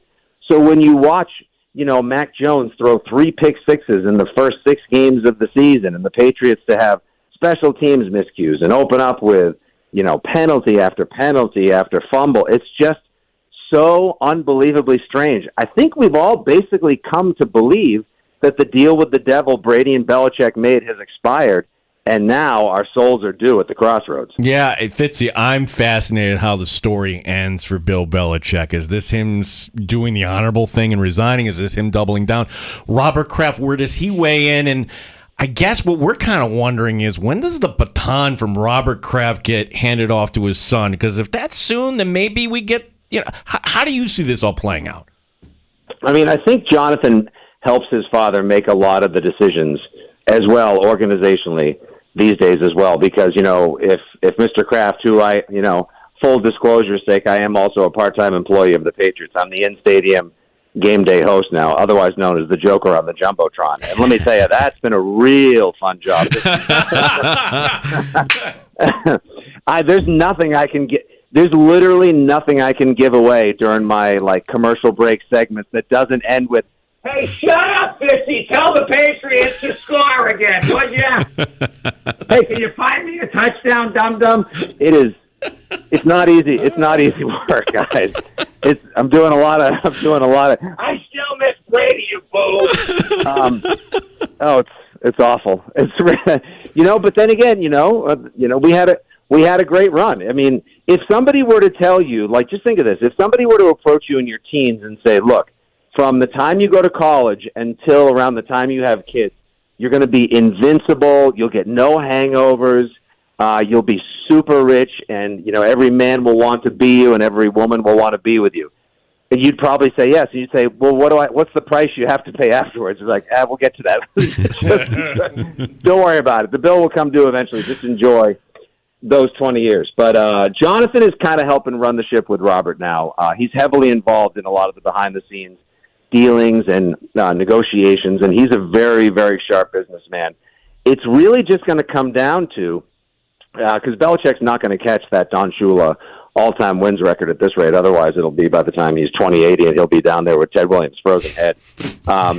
It's really going to have to come down to, does Bill want to coach elsewhere, and how does he want his legacy to look here, vis-a-vis, perhaps Gerard Mayo taking over as head coach, and his sons, Brian, who's the safeties coach, and Steve, who's the defensive play caller, perhaps sticking around. So there's a little bit of a legacy baton passing as Bill goes gently into that good coaching night. Well, I think about that, Fitzy, and you mentioned his two sons on the coaching staff, and then I wonder if Belichick has sacrificed something for nepotism, the idea that maybe as a dad he wasn't there and present and accounted for with his sons as they were growing up because of how consumed he was by his career, that now as a make good, hey, I'm going to spend as much time around these guys as I can. Here's a job on the coaching staff, even though when you really look into it, you probably have some more qualified candidates out there, don't you?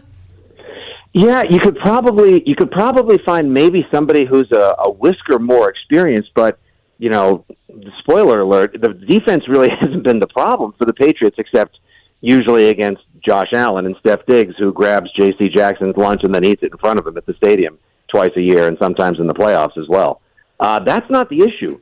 The issue with the Patriots has been the offense. Now, if you want to say the nepotism displayed or engaged by Bill Belichick with his sons and the defense favoring his preferred side of the ball, in lieu of actually drafting, anybody that knows how to catch a pass, let alone throw a forward one or score the ball, maybe that would be an issue. We've got lots of promising talent on the defensive side of the ball that may be able to sort of carry that signature Belichick look for years. Meanwhile, on the offensive side of the ball, the Patriots are averaging 12 points per game. We have had the likes of N'Keal Harry, who sadly was born with feet for hands. It was a tragic story. And so many wasted first-round draft picks for the past 10 years that have basically set it back. From anywhere you look at it right now, it is Bill Belichick, the GM, has damned Bill Belichick, the coach. Okay, so knowing what you just said to be true, if you're Bill Belichick and it does end for you in New England, you're going to want to be the GM at your new gig if you decide you want to continue coaching. What NFL franchise is going to look at his resume as a GM and be like, oh, yeah, you're the best candidate we could get for GM as well. Let's bring you in, Bill. I mean, is it just about the name and selling hope to a franchise, or you actually look at him and say, I mean, when you've got Sean McVay pointing and laughing at draft picks being made by New England, that's got to sting as a GM.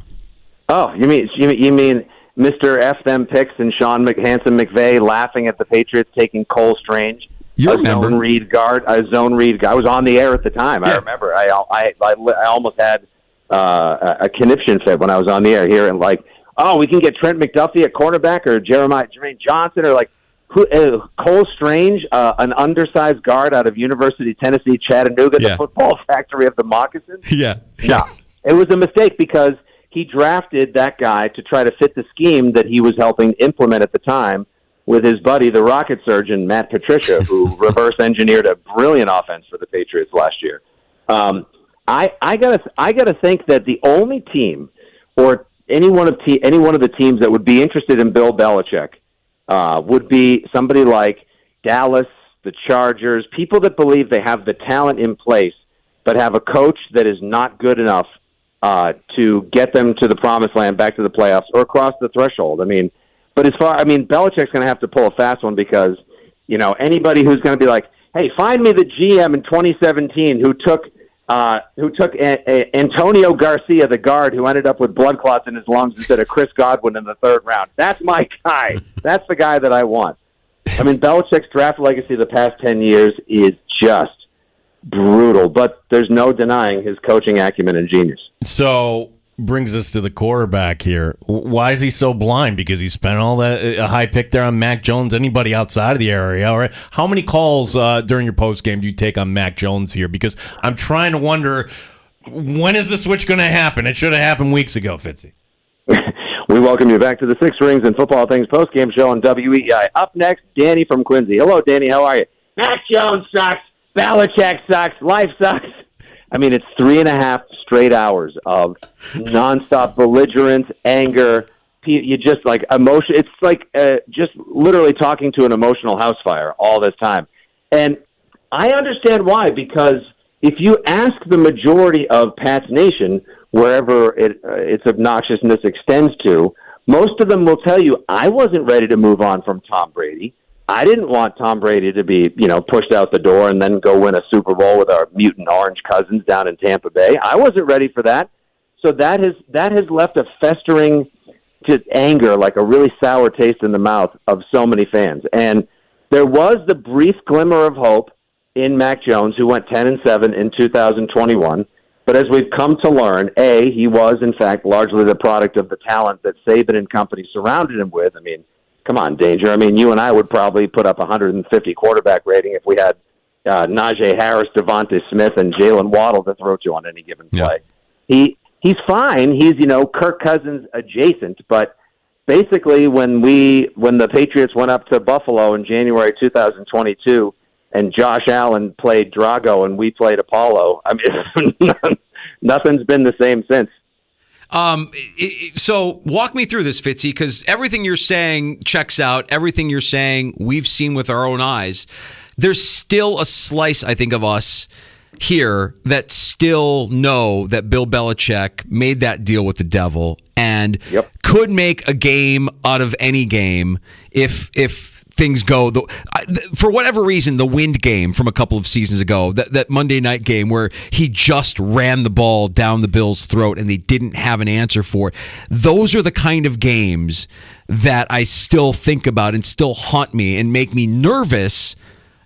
Even though there's a talent disparity, there's a big gap. It still makes me nervous when you're going up against Bill Belichick. Is that justified at this point, or are we all completely cynical, or are we all completely crazy and out of our minds?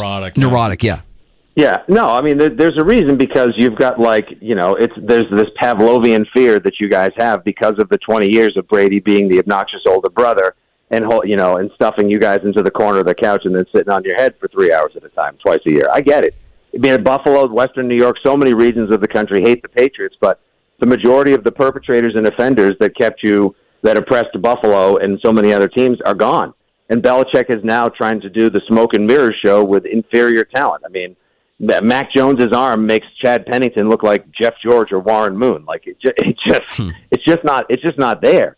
And on any given Sunday, in a drunken NFL year like this one, where we're seeing so many wonky games, so much bad offense, could the Patriots and a couple of guys that are looking to show out, so maybe their trade value gets ratcheted up and they can get sent to a contender in 10 or 14 days, could that keep the game close on Sunday? Yes, but the last time the Patriots beat the Bills, we needed Poseidon to be the 12th man on the field and literally blow a victory our way. So, I'm just hoping it's competitive. I just need something interesting to watch, or a different dynamic to discuss on the podcast, on the post game show, because the course of Crash for Caleb, Deep Six for Dre, or just Suck for JJ. It's on right now. Yeah, I'm going over scenarios here in which the Patriots win this game, and the obvious one is, well, the Bills beat the Bills. There's Josh Allen turning the ball over 4 times like he did opening night against the Jets. Here's scenario number 2, and it's the big unknown. I'm sure you get a lot of calls on this. Why haven't they worked in Malik Cunningham to this point? Because he's just a big unknown. And yes, it's the preseason, but what we saw in the preseason certainly looked interesting enough. So if the season's on the line, why not? I'm at this point, to me, you kind of know what Mac Jones. You know what Mac Jones is. Bill O'Brien doesn't like the backup kid, Bailey Zappi, and but for the good times of the 2.5 game Zappi hour party we had last year. Malik Cunningham, he looks like, put it this way, he's like Wegmans brand Lamar Jackson. Like he looks like a decent facsimile. He can run, he can move, he's got a decent arm. I think he got nothing to lose. It's almost put the kids in time. And the crazy thing about that is we haven't even finished foliage season, and we were used to not even having to pay attention with a good scrutinous eye to the Patriots and what their seeding would be until around Thanksgiving. So I'm with you. I'd put a bunch of the young guys in, let them, sharpen their irons, see what you got. The worst case scenario, you get a high draft pick. The best case scenario, you find out you got a couple of ballers that you can use as the core of a team that's going to take a couple of years to rebuild, as Josh Allen, a.k.a., HGH, John Elway, and Robert Sala's Jets, and Mike McDaniel's high-flying, greatest show on saltwater turf, kind of take over the division for a couple of years. I just give us something to watch. Make it fun, because otherwise Josh Allen just pile-driving and forcing the Patriots into submission again on Sunday, it'd be a woeful affair. And I'll tell you, even if Josh doesn't bring his best stuff, guys, the pass rush that the Bills can generate with 24 sacks in 6 games. I mean, Rousseau. I know Ed Oliver is on the injury report this week, but just between Vaughn and Rousseau, those guys, even without our guy Matt Milano from BC, like, you're going to live in our backfield all day. Fitzy, I know your specialty is the Patriots, but you're on EEI, and I'm just curious what the vibe is with all the other Boston sports teams. The Celtics getting ready for their regular season. They've made some moves, and we heard some whispers that a surprise team could be in the Shohei Ohtani sweepstakes. It could be the Red Sox. What are you hearing? Oh, if they had a fundraiser for our absentee owner, John Henry, and it's what's fascinating about John Henry is the man was able to cure the greatest ailment in Boston sports history, ending the curse of the Bambino. 4 World Series championships this century, and yet still the man is massively maligned and at this point almost abhorred. And it's mostly just because they decided to trim the payroll, and he goes to Liverpool and he supports the Pittsburgh Penguins now more. And that just doesn't cotton with Boston fans, even in the wake of the decades of gratitude they should show him for everything that the Red Sox did. I think if you asked Red Sox fans to start a GoFundMe to pay for Shohei Ohtani's UCL surgery and his contract, you'd have $500 million raised by October 30th. I mean, there is such a desire for the Red Sox to be compelling, relevant, and interesting again. The Bruins, I know there are far and few Bruins fans up there in Sabres country. They blew the greatest regular season in history last year. All anyone really wants now is just something decent to watch and maybe a 6th seed in the playoffs and win a series for a change. The Celtics are the last great hope. The Celtics are the hologram coming from R2-D2 at this point. Like, after that Drew Holiday trade, and Brad Stevens, he'll give you that little milquetoast smile like somebody at the exchange counter at a Walmart, but don't you doubt for a second that guy is not a stone-cold Midwest killer who is going for it. And I think he's all in this point. And the Celtics, with Porzingis, Drew Holiday, and, of course, J&J, they're ready to make a title run, and I think that's probably the Celtics or Boston's best chance at ending this insufferable 5-year championship. We all sympathize. We all know what that feels. Yeah. Just think of the children, why there are little 4- and 5-year-old tykes who've yet to even go to a tugboat parade. Guys, come on. Can you even imagine what it's like not even to have one? I mean, that's our existence up here. Not even one, Fitzy. Can we just have one? That's all I'm asking. I know. Listen, as somebody who grew up with a watching the Patriots back in the days of Schaefer/Sullivan/Foxborough Stadium, where the TV games were like the fans, blacked out, and you had to just find something else interesting to watch on Sundays. I loved watching the K-Gun offense and Thurman Thomas and Jim Kell. Like, it was a blast because you guys scored a ton. I mean, it was always interesting. It was always compelling. I felt horrible that you guys went 1-2. Yeah, I know. Everyone knows. Mm-hmm. And then in the greatest divisional round game of all time, I was totally rooting for the Bills. And then the 13 seconds happens. Like, I don't know what it's going to take for Buffalo to be able to shake the curse, because no fan base, I know no one circles the wagons like the Bills, but like Buffalo Bills fans, Bills Mafia, the best partiers, the reason why Costco charges twice what they do for their folding tables now, and Fireball runs from the bubblers at the schools in the region. I mean, honestly, like, if any one base deserves the championship and would make it count and revel in it, it's Bills fans. And I'll eat a garbage plate and a beef on weck and, chug a six-pack of Molson for you when you do, because I know it'll be earned and deserved. You can follow him on Twitter, and I love the handle, @FitzyGFY. Fantastic. And we'll be listening for you on the Patriots post game, and of course on the Six Rings and Things pod in the Odyssey app. Fitzy, what else you got going on this week? Just the usual stuff. I'm on a couple nights a week. I will be at the home game on Sunday, so should any members of Bills Mafia be in attendance when you see the guy giving away the JetBlue tickets, the steak tip sandwiches, and everything else on the Jumbotron, please just know that while he's putting on a very happy face on the outside, he's actually a sad football clown on the inside. You're the best, man. Let's do it again later this season. We really appreciate the time. Guys, put the bat signal up anytime. I'll be there for you. Take care. Go back. Love it. Fitzy Stevens. Well, that's how you make a first impression in the sports bar.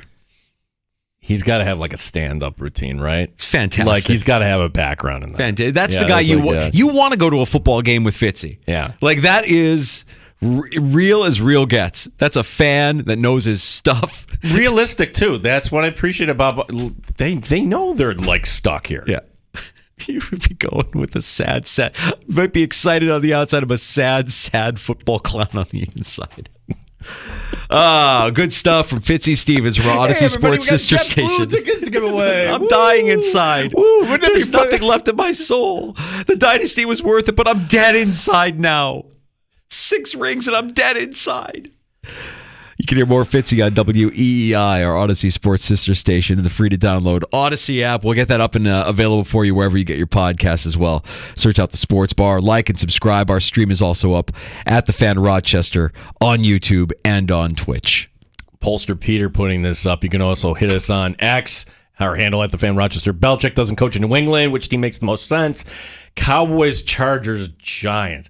I can't imagine Belichick going to the Chargers. Can't imagine, but you think he's done if he's in New England, after New England. I still think he'll take a year off, evaluate. Peter, the answer, the Giants. I think, if Daboll continues on this path, I can't see him being the coach in 2025. What if he stays within the organization in some sort of role? He'll always be a Patriot. His sons can remain on the staff. Oh, see, that's the thing.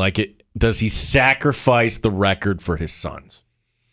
Because it'd be hard to blow out his sons if he's still the senior consultant or vice president or whatever. He's still there, and instead of having a fight song, the team comes out, the cat's in the cradle, because that's the only reason why his sons are on the coaching staff. Want to be like you, Dad. All right, we got to get to happy hour here in a couple few. We have time for your calls if you want to join us on the Good Smoke Barbecue and Pub Wingman line. That's 866-4FAN, 866-4326. Award-winning barbecue from Good Smoke Barbecue and Pub, the new location, 135 West Commercial Street in East Rochester, goodsmokebbq.com. We'll let you know about the Bills' injury report. We'll get you set up for tonight's Sabres action from KeyBank that you can hear on the Fan Rochester. And we have time for your calls as well. Join us next here in Happy Hour, the Sports Bar with Danger and Battaglia, the Fan Rochester. Odyssey.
Rochester and streaming online and in the Odyssey app at The Fan Rochester, the sports leader, 95.7 FM and AM 950, The Fan Rochester. Always live on the free Odyssey app. The Fan Rochester Sports Update. Bills quarterback Josh Allen, a full participant in practice today. Just 3 players not practicing. And Oliver with a toe injury, Quentin Morris with the ankle, Damian Harris remains out. Bills an 8.5-point favorite in New England coming up on Sunday. Week 7 begins tonight. It's Jacksonville and New Orleans on Thursday Night Football. Buffalo Sabres taking on Calgary. The Sabres coming off a game where they're perfect in the penalty kill. Matthias Samuelsson looking to keep it going. I think there's just a little more confidence to it. Instead of worrying about getting scored on or the other power play scoring, we just hop over the boards and know we could kill the 2 minutes. And I think that approach helps the confidence. Baseball playoffs coming up shortly. It's Game 3 in Arizona. Philadelphia looking to go up 3-0. Houston looking to even things up tonight with the Texas Rangers. In the ALCS, Rangers leading 2-1. Gene Battaglia, the sports leader, 95.7 FM and AM 950. The Fan Rochester. The Sports Bar with Danger and Battaglia. You want to talk garbage plates? Let's go Lilac Festival. I love Rochester, and I only wish I got back more. Guys, I like the Bills. Mike Danger. Will Bill Belichick be the Patriots coach next year? Yes or no? No. I say yes. Can't wait to see Bills Mafia go up against Bills Mafia. We had a good run. Gene Battaglia. How in this NFL world where anybody can beat anybody do the Bills lose this week? And I'm trying to come up with a way other than the Buffalo Bills beating the Buffalo Bills, Mike Danger. Right. Let's talk about Jags Saints game tonight on Thursday Night Football. The MLB postseason. I don't want to pile on Max Scherzer, but Mets fans know this was happening last night no matter what. Amerks Hockey. Stole away. They score! Kulik with the overtime game winner. It's the hat trick. Calgary is in town. Go Sabres. The Las Vegas Aces winning Game 4 in New York, 70-69 to win their second straight WNBA title. 95.7 FM and AM 950, The Fan Rochester. It is happy hour in the sports bar. Glad you're with us. Danger and Battaglia at 95.7 FM, AM 950. You can find the Fan Rochester in the free to download Odyssey app where we sound our best. Our stream is up. You can watch the sports bar at the Fan Rochester on YouTube and Twitch. Don't forget to like and subscribe while you're there. Put a little wind in the sails. And we appreciate you making us part of your day here. We try to provide you with 3 hours of fabulous sports talk for the Flower City, including checking in on the mental health of Patriot Nation. Fitzy Stevens, last hour from our Odyssey Sports sister station, WEEI in Boston. That guy was on. Don't you just kind of savor that, though, their predicament here? You know what you're savoring? Because there's no easy way out here, Danger. It literally is only the beginning of what should be a massive rebuild in New England. And the guy running the show is too blind to see it, or he's too set in his ways, and too late on the party to realize Mac Jones isn't it. What should happen? Give the rest of the season, see if you have anything in Malik Cunningham. And if you don't, then at least you know. But Mac Jones ain't it. So the way I see it this week, there's only one way other than the Bills beating the Bills. It's Cunningham. If they decide, okay, here we go, we're going to make the switch, and the Bills don't have a game plan ready, then that could be a problem where all of a sudden you ugly it up. And I think when we talked to Maggie Gray yesterday and we talked to other Bills fans, we're still traumatized by 20 years of Belichick. Like all of a sudden he's going to devise something like it's the win game here again. I'm sorry. I'm pretty relaxed. And I think other Bills fans should be pretty relaxed here because the Bills go into New England with something to prove. It wasn't like they were great last Sunday night. They were played below their mean. What did you say? You needed Poseidon himself to show up on Monday Night Football for the win game in order to win in Orchard Park? Unbelievable takes from Fitzy Stevens. And for any Bills fan that is going to England, and I know a few, that's going to be, I didn't know he's the in-stadium guy. He's an employee of the Patriots. Yeah, and that's an employee of the Patriots who's not afraid to be critical of his employer. Amazing. Dude, if you put that out on social media, like, is he getting, like if the Bills stadium host, nobody in Buffalo would be allowed to speak ill, right, of the Buffalo Bills. Speak freely. Yeah, like I would think the same rules apply out there. Right. Well, that was refreshing. I appreciate his candor. And if you're a Bills fan who loathes Boston fan, that's refreshing to know that they're not well. They are not doing well with any of this. But we appreciate him stopping by the sports bar and giving us the latest there from New England. Sunday night, 1 o'clock, kickoff, 9 a.m. Our pregame coverage starts. The Bills traveling to Foxborough. Right after Joe Capogrecco. Of course. Yeah. Of course. The Bills injury report. Let's start there, Gino. Yeah, so 3 players are out for the today's practice. So I shouldn't say out for the game, just did not practice today. Let me start over again.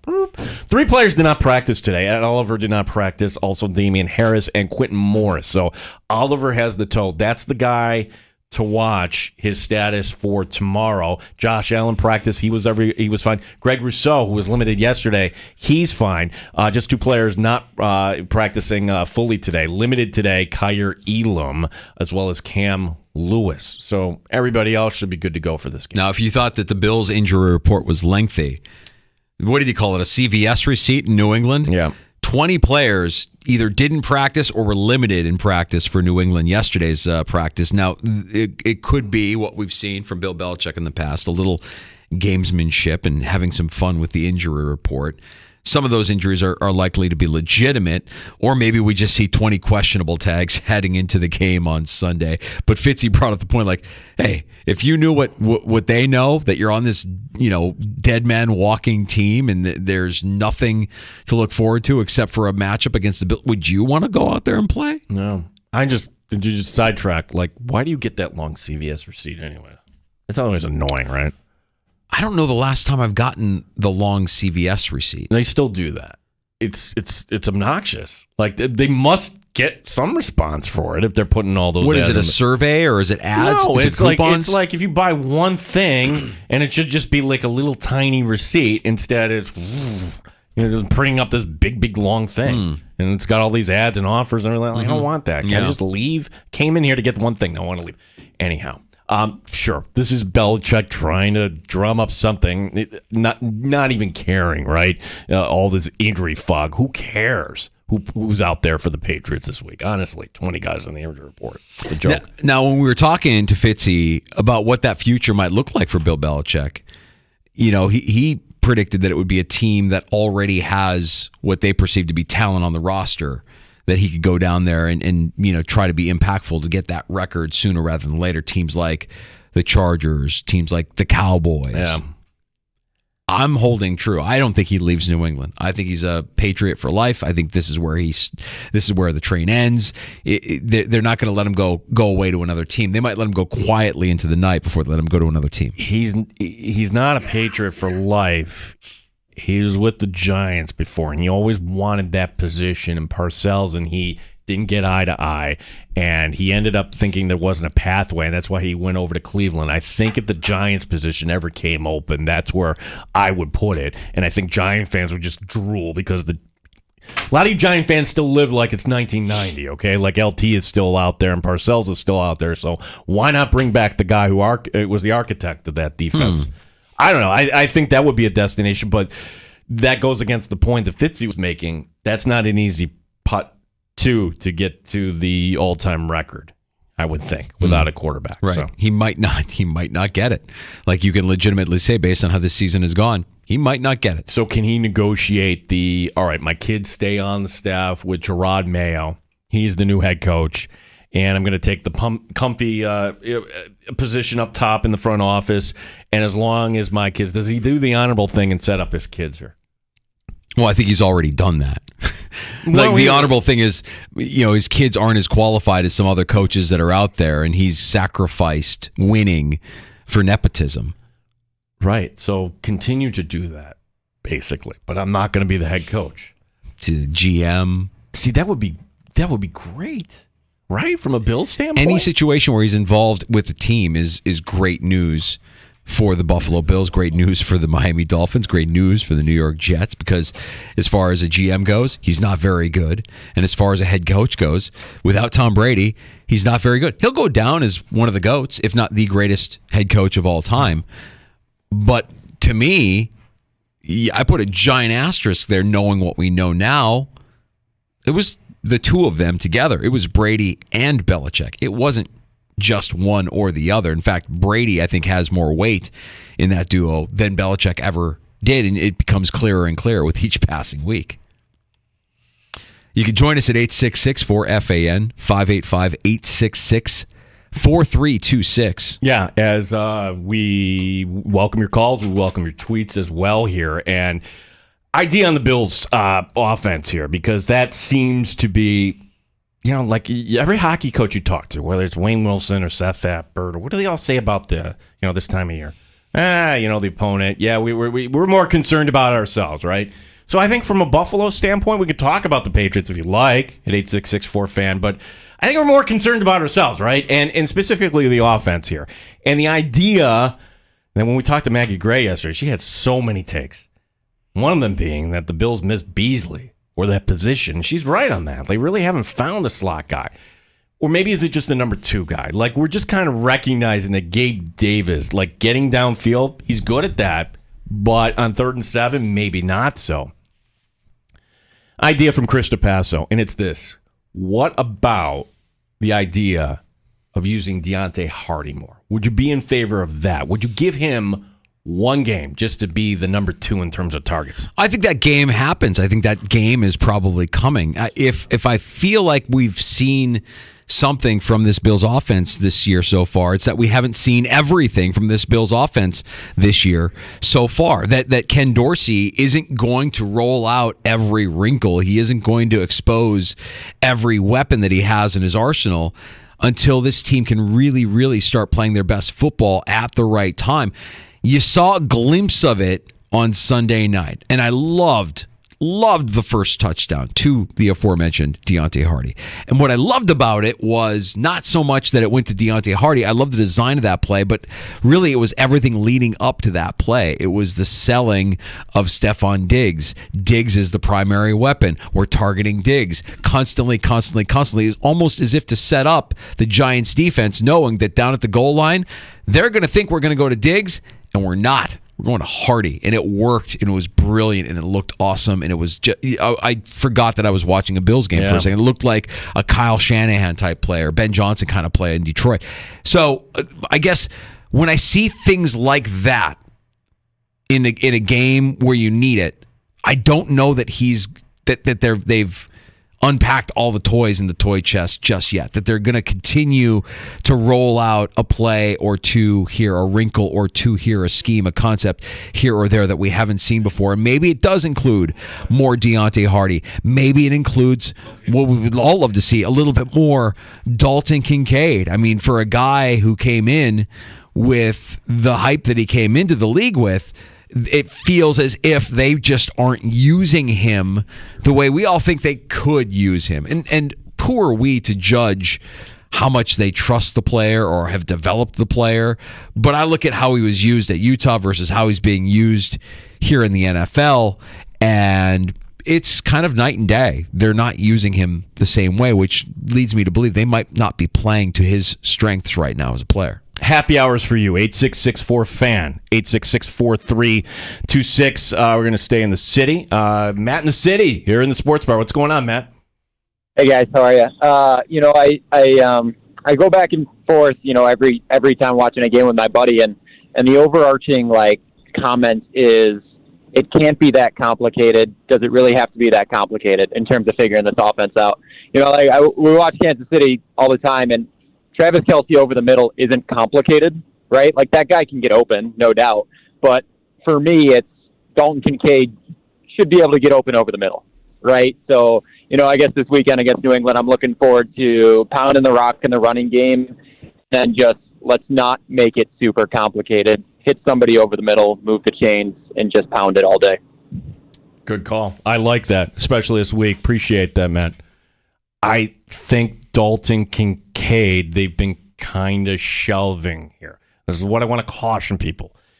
All right, get first game. Okay, fine, I'll give you that. But you rolled the Raiders, you rolled the Commanders, you put up 48 against the Dolphins. What are you complaining about in those games? And then you get dinged in Jacksonville, in London. That was just a weird game overall. And then he's not available. So moving forward, can we make him a part of the offense? 866-4FAN, 866-4326. Paul is calling in. Hey, Paul, what's going on, buddy? Hey, fellas. Let me caveat this by saying I hate the Patriots and I hate Belichick. But what do you mean an asterisk? Like, what are you talking about?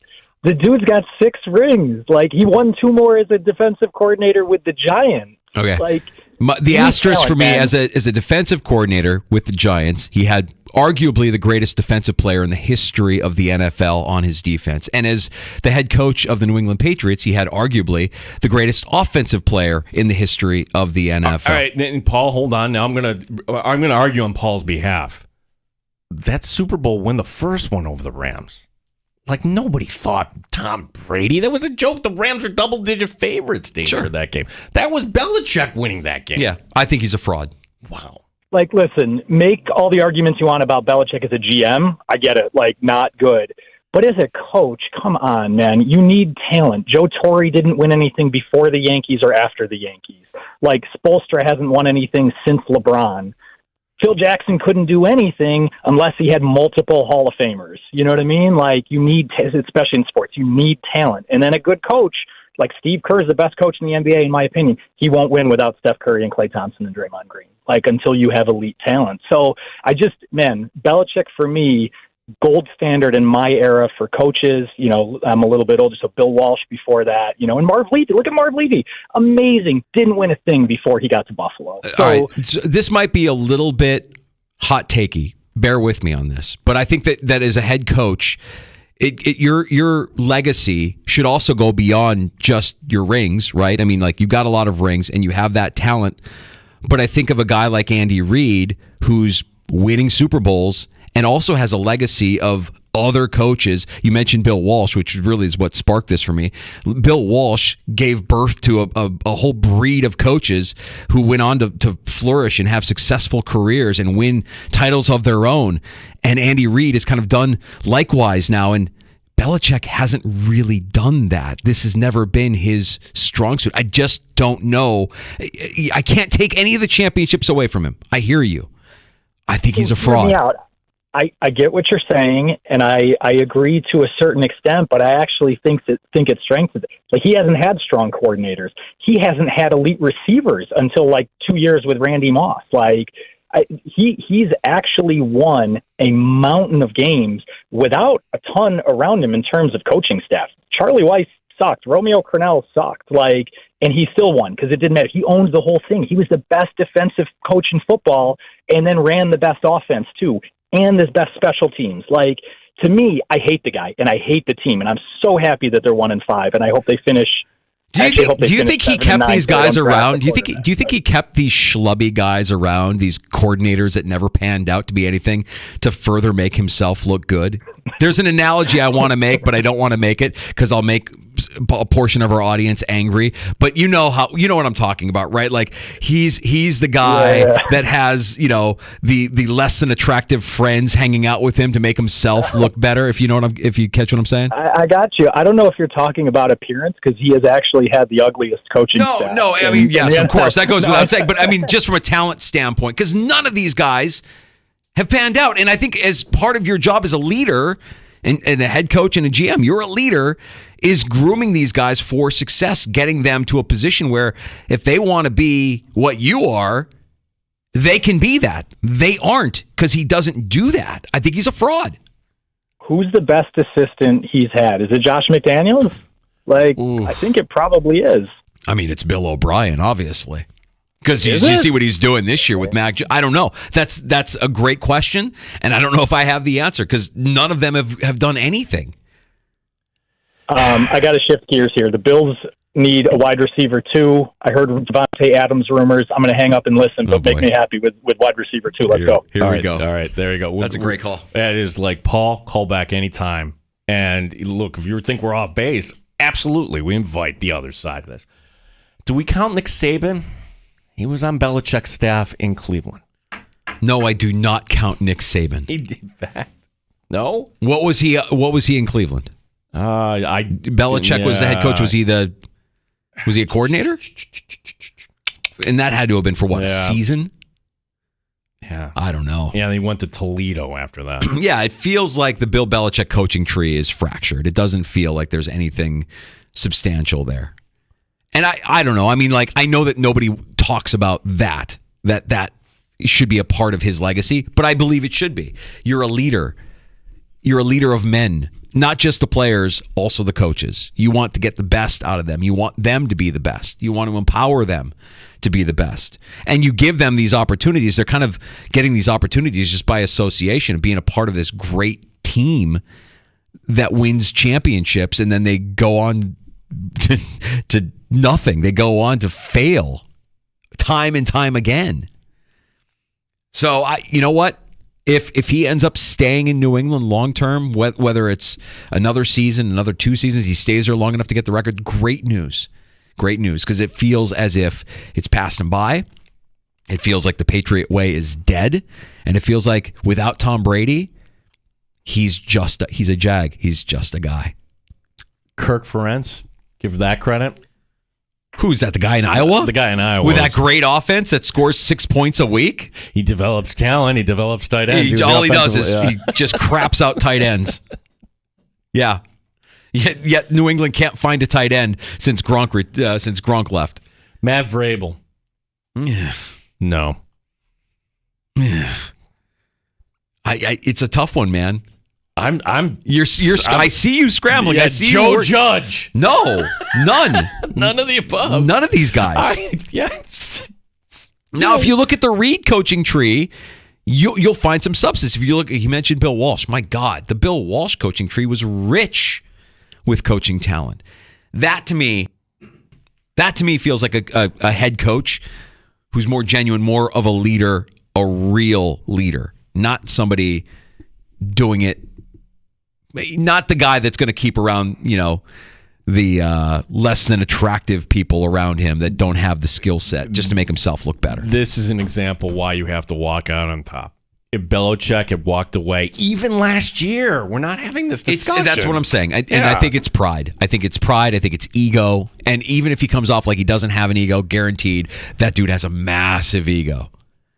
How big of an ego? His kids are on his coaching staff, and they aren't the best qualified candidates for their positions. And I get the defense isn't the problem. I get it. Patriot fan. Jack writing him, Bill Belichick's next coaching gig. Jack, not a real name, by the way. Belichick's next coaching gig, D3 college or high school lacrosse. His daughter is a D3 lacrosse coach. Yeah. So for women's lacrosse, yeah. So I could see Belichick saying, cute cats in the cradle all over again. Yeah, I'll be your assistant. You got to be the assistant for his daughter. Yeah, I'll come play for us here at wherever college this is. Hey, man, a couple of great calls there at 866-4326. Oh, what Paul brought up, I feel, okay, I got to address this.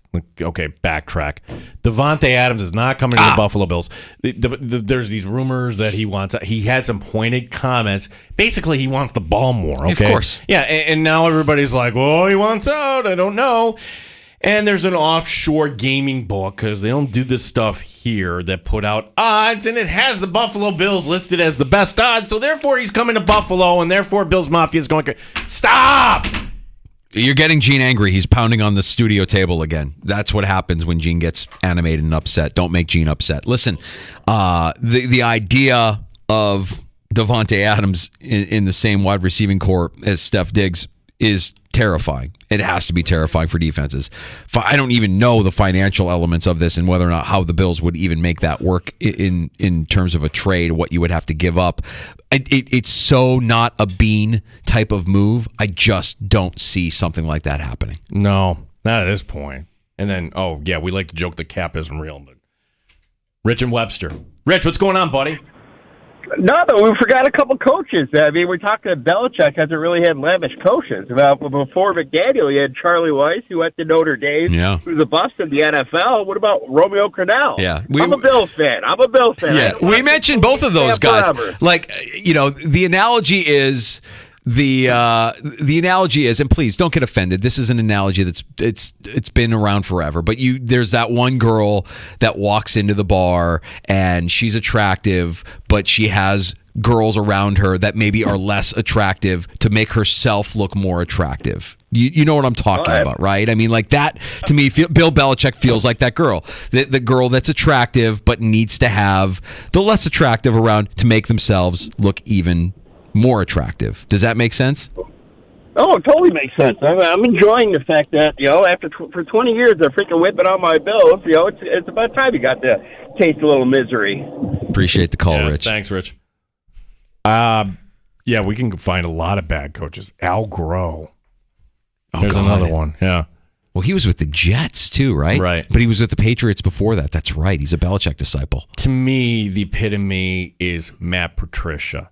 Oh, that was a clever one because he's an engineer. He reversed engineered an offense last year. Yeah. Like, think how arrogant that is. Somebody with a defensive background. You know what? I feel comfortable with him. You're in charge of the offense. Right. How dumb is that? Right. Who does that?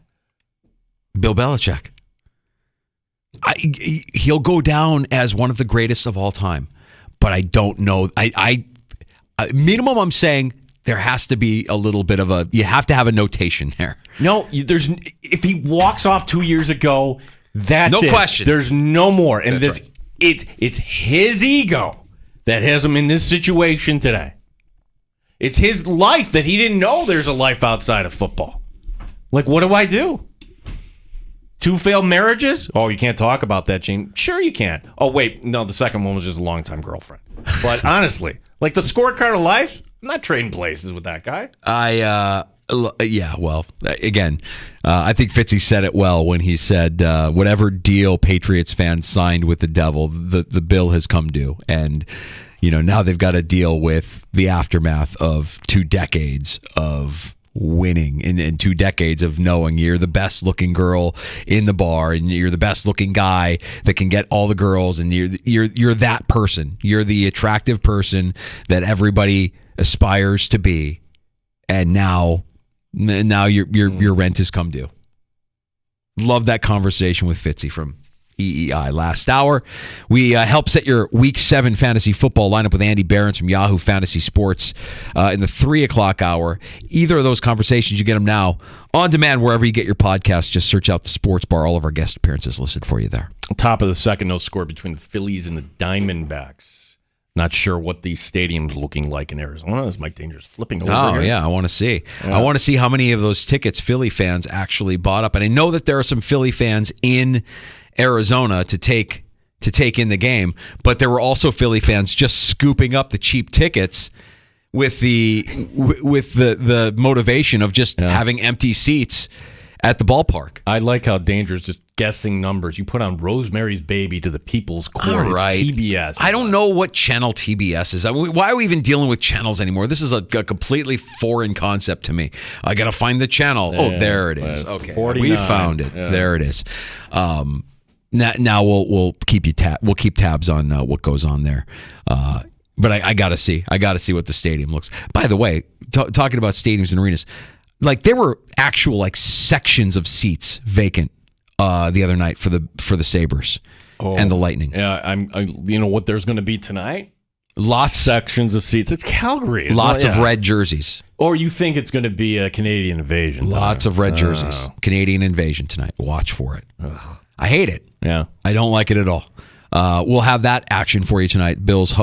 Sabres hosting the Flames, 7 o'clock tonight here on the Fan Rochester. And, of course, with the Bills, kickoff at 1 here on the Fan. Pre-game gets underway 9 o'clock Sunday morning. Let's get to a round of shots next, Gino. Yeah, a round of shots here in the Sports Bar as, the Amherst, do they know how to play a 60-minute game? I'm not sure they do.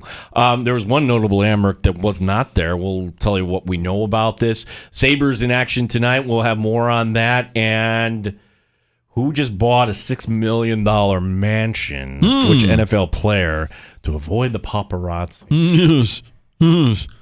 I can't be seen, and I won't be seen. And if you can't afford a $6 million mansion, a $3 million mansion will do just fine for you. How bad is that? $6 million would buy just something nice around here. No question. No. A round of shots next. And last call coming up as well. You can join us on the Good Smoke Barbecue and Pub Wingman line, 866-4FAN, 866-4326. That's award-winning barbecue from Good Smoke Barbecue and Pub. The new location, 135 West Commercial Street, East Rochester, goodsmokebbq.com. Odyssey has sports for every fan. Keep up with your favorite teams from across the country and get the inside scoop from experts. AUDACY. Odyssey.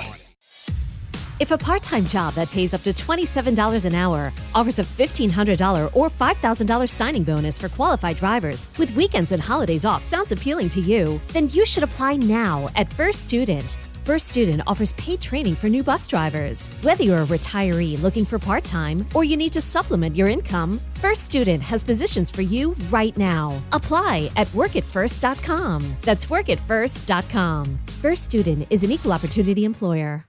There's no need to wait for a zombie apocalypse before you upgrade your smoking and vaping game.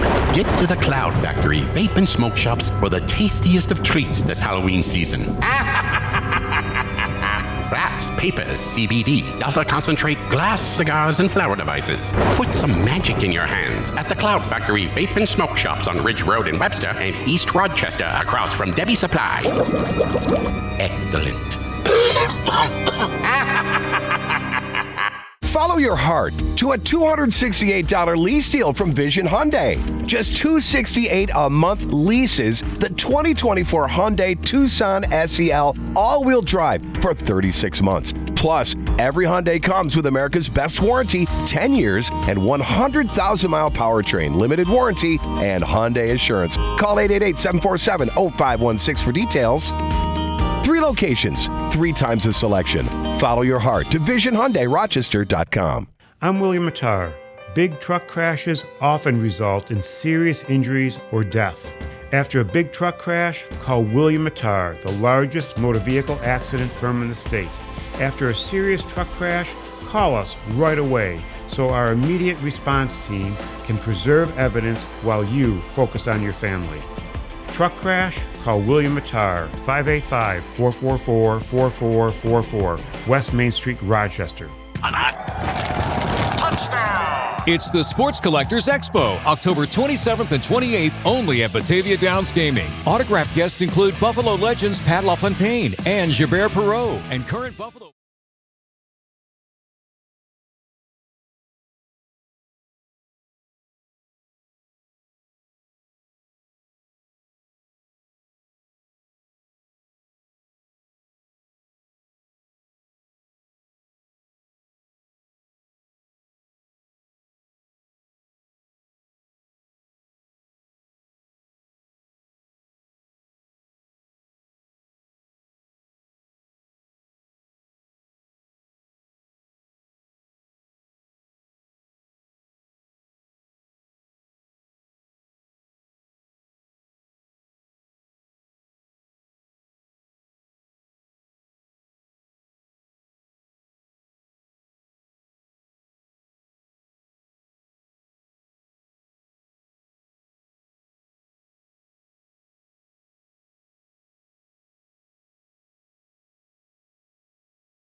heck of a group of defensemen, very talented and very competitive, and likewise up front, a pretty good spread of talent and compete. It shows up significantly in all of those. Our coverage will begin at 7 o'clock here tonight on The Fan. NLCS, game number 3. Second inning, no score between Philadelphia and Arizona. Houston looking to even things up tonight with the Texas Rangers. It's game 4. Gene Battaglia, the sports leader. The Fan, Rochester. If you want pure, unfiltered, unadulterated sports, you've come to the right place. 95.7 FM, The Fan, Rochester. On the near wing, where's dug out again by Davies. Now behind the net, wrapper on attempt, pad save. Hook comes out in front of the net, stolen away. They score!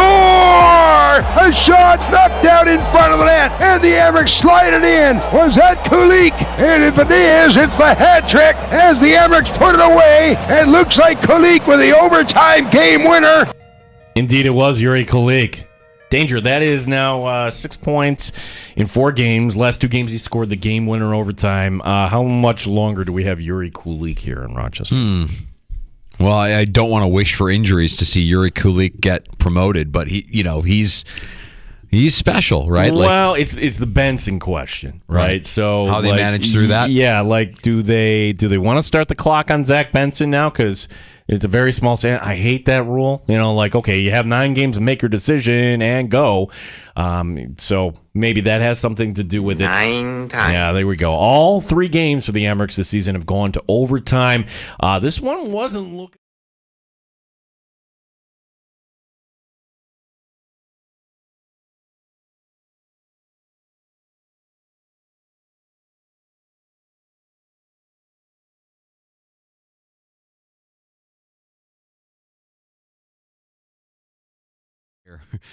Let's not wish him away anytime soon. He's been awesome. Rosane has been awesome, and we'll be lucky if we can have these guys here for as long as we can. They continue to develop these guys in Rochester for selfish reasons. Selfish, yeah. We're all about us here, Danger. One other note from the Amerks here: Michael Mersch, the captain, did not make the trip up to Quebec. He's out for personal reasons. The team expecting him back next week. Okay.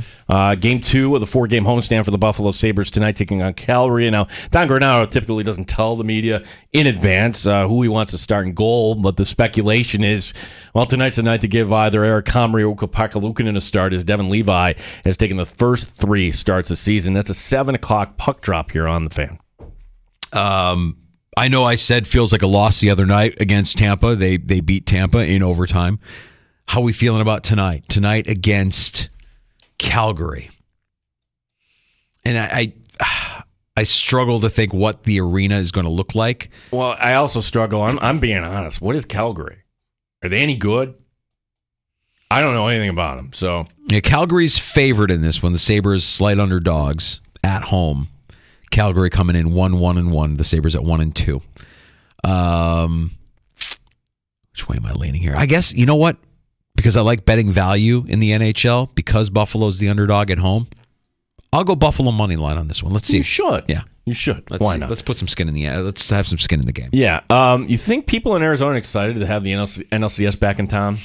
Do they even know that the NLCS is back in town? No, they're not. Yeah. So at the beginning of this morning, the get-in price for this afternoon was $9. 9 times. Danger, you said you saw it for $6. Yeah. So what happened? Oh my gosh, this is a great opportunity for fans in Arizona to go to the game. No, that's not exactly what happened. Philadelphia Fan, kind of spearheaded by our sister station WIP down in Philly, gobbling up the tickets just to prove a point. If you're going to watch this game, you're going to see a lot of empty seats. Philadelphia fans in Philadelphia who are not making the trip just to make it a point here not to allow fans to have the ticket. They were spending whatever, the $6, the $10, the $12 by the thousands. And the camera angles I'm watching this game, Danger, so far very tight. And I'm sure that's Major League Baseball telling TBS, look, we don't want a bad look here. I just think to myself that is another layer of creativity that makes me love that fan base for, like they can't get a ticket to go to Citizens Bank Ballpark. Fans are, on a wait list. If the team makes it to the World Series, they're not going to get tickets to the World Series. They don't take any of it for granted. Meanwhile, you've got a team in Arizona that's in the NLCS, and tickets are going for $12, $11, $10. Yeah, gobble those up. And well, if you put it from this standpoint, like what would it cost you to get into game 2? $250? What would it cost you for an airline ticket where you could actually take a nice long weekend here and take in a couple games? I mean, honestly, it's cheap. You're buying tickets. I'm watching this right now, and the Diamondbacks are wearing their throwbacks, but there's a lot of red there. It's not Diamondback red. Oh no, yeah, Philly fan is in Arizona. They're coming out and they're supporting, and it's crazy.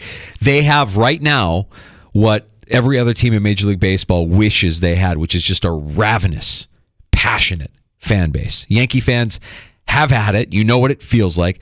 Red Sox fans, same. You don't have it now. Philly has that swagger, that mojo. It's a Northeast thing. Honestly, I think that's just how like the Northeast is wired when it comes to baseball. You could say, "Oh, look at the Astros." Nah. No. And I know people might say the Rangers might have something like that going. I don't feel it yet. I don't sense it. I don't feel it. You feel it with, and opposing teams have been feeling it. There's a home field advantage to playing there. They're going to be tough to beat. They're going to be a tough out. Oh my gosh, they're showing things around the state, and they are not showing empty seats here. No, but they're showing a lot of red. Yeah. A lot of red. A Yeah. lot of Philly red in the stands for this game 3 in Arizona. As Mersch gets on base here in the top of the third with a double. So we'll keep you posted on this game here as Philly looks to get something going here in the third. No score as of right now. Yeah. Finally, Travis Kelce bought himself some privacy danger, according to TMZ, because that's where we go for news, right? Because TMZ is also all about privacy. It's a joke. Kelce brought a $6 million mansion in the Kansas City area. Apparently he lived in a normal house, which is fine when you're just starting out. People, I would think, kind of around here will leave you alone. But, you know, when you're dating arguably the world's most famous performer, that becomes a tourist attraction really quick. People trying to get a glimpse. She's a tourist attraction. Yes. She's the world's biggest tourist attraction. Who's he dating? I heard do a McDermott thing. I think he's dating Taylor Swift. Yeah, maybe. I think so. Maybe I heard that. In TMZ also reporting, in case you were wondering, it was Kelce who bought the mansion himself. They did not go halvesy on it. Oh, come on. Really? Legitimately, that's what the report said. All right. So a $6 million mansion in Casey, I'm sure, is a lovely home. And is it going to prevent the paparazzi from staking him? No, it won't. The paparazzi, if they want pictures of Taylor Swift and Travis Kelce, they will find a way to get them. Oh, and there's this from college football today. What do we got? We have Michigan football being investigated. Oh, for right. Sign stealing.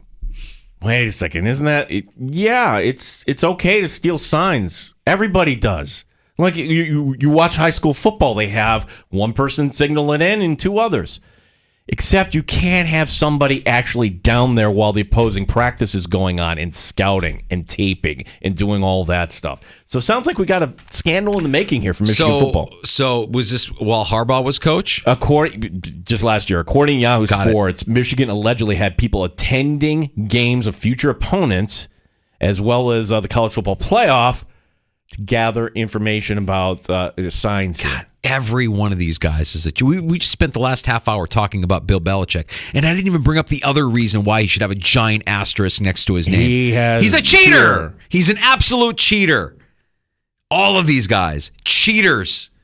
Talking baseball, the Astros, cheaters. All of them looking for an advantage. Nothing about that is surprising.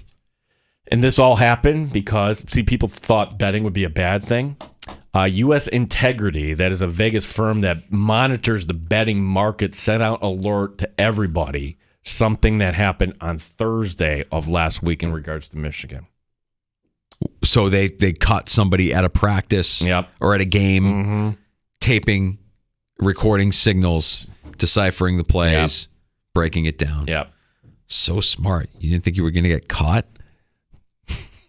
So, did you ever get caught busted cheating on a test in high school, college? No, nothing. You're such a Boy Scout.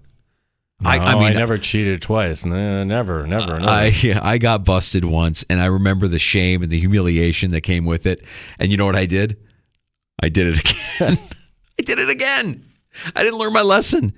And I just think that these guys are wired in a way that it's like, well, if you're not cheating, you're not trying, and it's only cheating if you get caught. Yeah. Well, now you get caught. Will you keep doing it? Will you find a different wrinkle, a different angle?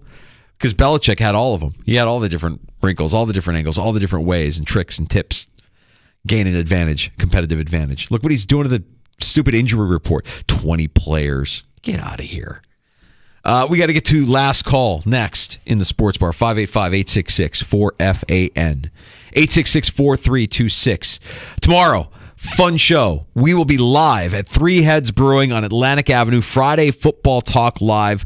We'll let you know who's stopping by the sports bar as we broadcast live from Three Heads on the way next, and take your calls here with the most dangerous words in all of sports talk radio. We go to the phones. Back to the phones. Next in the sports bar. Danger and Battaglia on the Fan, Rochester. Odyssey has sports for every fan. Keep up with your favorite teams from across the country and get the inside scoop from experts. AUDACY.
Leader 95.7 FM and AM 950 The Fan, Rochester. Last call on the sports bar. Danger and Battaglia all set to tell you about our show tomorrow. We take it on the road for Friday Football Talk live at Three Heads Brewing on Atlantic Avenue. But it is last call. 866-4FAN, 866-4326. John from Rochester. What do you got for us today, buddy? Hey, guys. You know that the last play of the game on Sunday, I'll tell you, I didn't see any pass interference on that. The ball was uncatchable. Unbelievable. It was uncatchable. Unbelievable. It was about 9 foot up. This guy. Yeah, unbelievable. John, once again, you've outdone yourself. It's not indisputable. I would listen to there could have been penalties on both players. I would listen to that. I think more than anything, that last play, what that was an official too afraid to throw the same flag twice. Yeah, and you alienate 75,000 people. Good coaches will tell your player if they're throwing the ball on an untimed down, mug them. If it's going to lead to a touchdown, mug them. Can't give up a touchdown. Rather have another untimed down, and we'll take our chances that way. That's good coaching. And I guarantee you that McDermott probably, hey, don't make it blatant, don't make it obvious. But if it's just a little jersey grab like it was, you're probably going to get away with it. At least the second time. And they did. You have Saquon Barkley, man. Try running the football with everything on the line and an untimed down. Just a comedy of errors for the Giants. They should have won that game, but they take another L. And Brian Daboll looks foolish in the process. John, thanks for the call. Appreciate it. And hopefully everybody can join us tomorrow. Three Heads Brewing. So, yeah, it's our Friday Football Talk Live. Second one of the season. Patriot Week. Excited to welcome in from SB Nation. He's got his finger on New England there, the finger on the pulse of the Patriots. Mark Schofield, our friend, joins us at 3:25. And then stopping by Three Heads Live on our set there, on stage. Alex Brasky, Bills Digest, Batavia Daily News. Hardworking guy, calling high school football too. Alex Brasky tomorrow, 4 o'clock. Come on Who's out. he got tomorrow night? Do you know? So he's in town because he's got college football to call. Or high school football to call. Yeah. So I do not. We have high school football to call tonight. And I did not wear a turtleneck. I took so much abuse. Who? From who? Well, not just you, everybody else. I mean, I don't know if you can call what I gave you abuse. I was just like, I haven't seen a turtleneck since 1989. That's the last time I think I wore a turtleneck. My mom bundled me up for hockey, saying, you're going to wear this if you're going to play outside. Put this thing on. That's why I was bundling myself up. You know, when I learned about turtlenecks, Danger, they itch. Yeah. That's why people don't wear them. It's like Ben Stiller in Meet the Parents when he's wearing the thick turtleneck and he's just fighting with it. You know, like nobody, even the mock turtleneck, a better option, but still not great.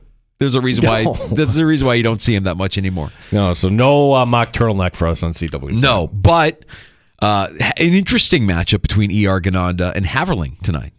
ER Gananda has the quarterback that was at Aquinas. He transferred. Yes. So, yeah. Is this his first year at ER? Yeah. Right? 21 touchdown passes, 2 picks. Okay. Yeah. Yeah, he's doing well for himself. So if you're Gananda, I guess you're trying to key on that, and maybe you can be opportunistic. Good luck to both teams. Can't wait to be out there. This is our finale. It's Friday Night Rivals on a Thursday night. Thursday night, yeah. So we'll be heading towards Fairport and ER for the ER Gananda Haverly matchup. How do you say the name of that? Haverling. There we go. Haverling matchup. I just want to call him Bath, but I can't call him Bath. You can't call him Bath. I'm not going to call him Bath. We'll call him. I hope that someday I'm in a town long enough where you can name a school after me. That's my hope. Mike Danger Middle School has a nice ring to it. Yeah, our guest Fitzy said Mike Danger sounds like something else, which I will not repeat. Well, if that were true, we'd have a lot more viewers on our stream at the Fan Rochester on YouTube or Twitch. Fitzy, speaking of Fitzy, Fitzy Stevens from WEEI was fantastic. Andy Behrens from Yahoo Fantasy Sports brought it like he does every time he's in the sports bar. You can get both of our guest appearances wherever you get your shows. Search out the sports bar in podcast form in the Odyssey app, Apple Podcasts, Spotify. Mention the YouTube and Twitch streams. Don't forget to like and subscribe to our feeds there, and you'll always know when we're going live in the sports bar. And we will talk to you again tomorrow afternoon, starting at 3 o'clock from Three Heads Brewing on Atlantic Avenue for Friday Football Talk Live. Zach Gelb next on The Fan Rochester. Odyssey has sports for every fan. Keep up with your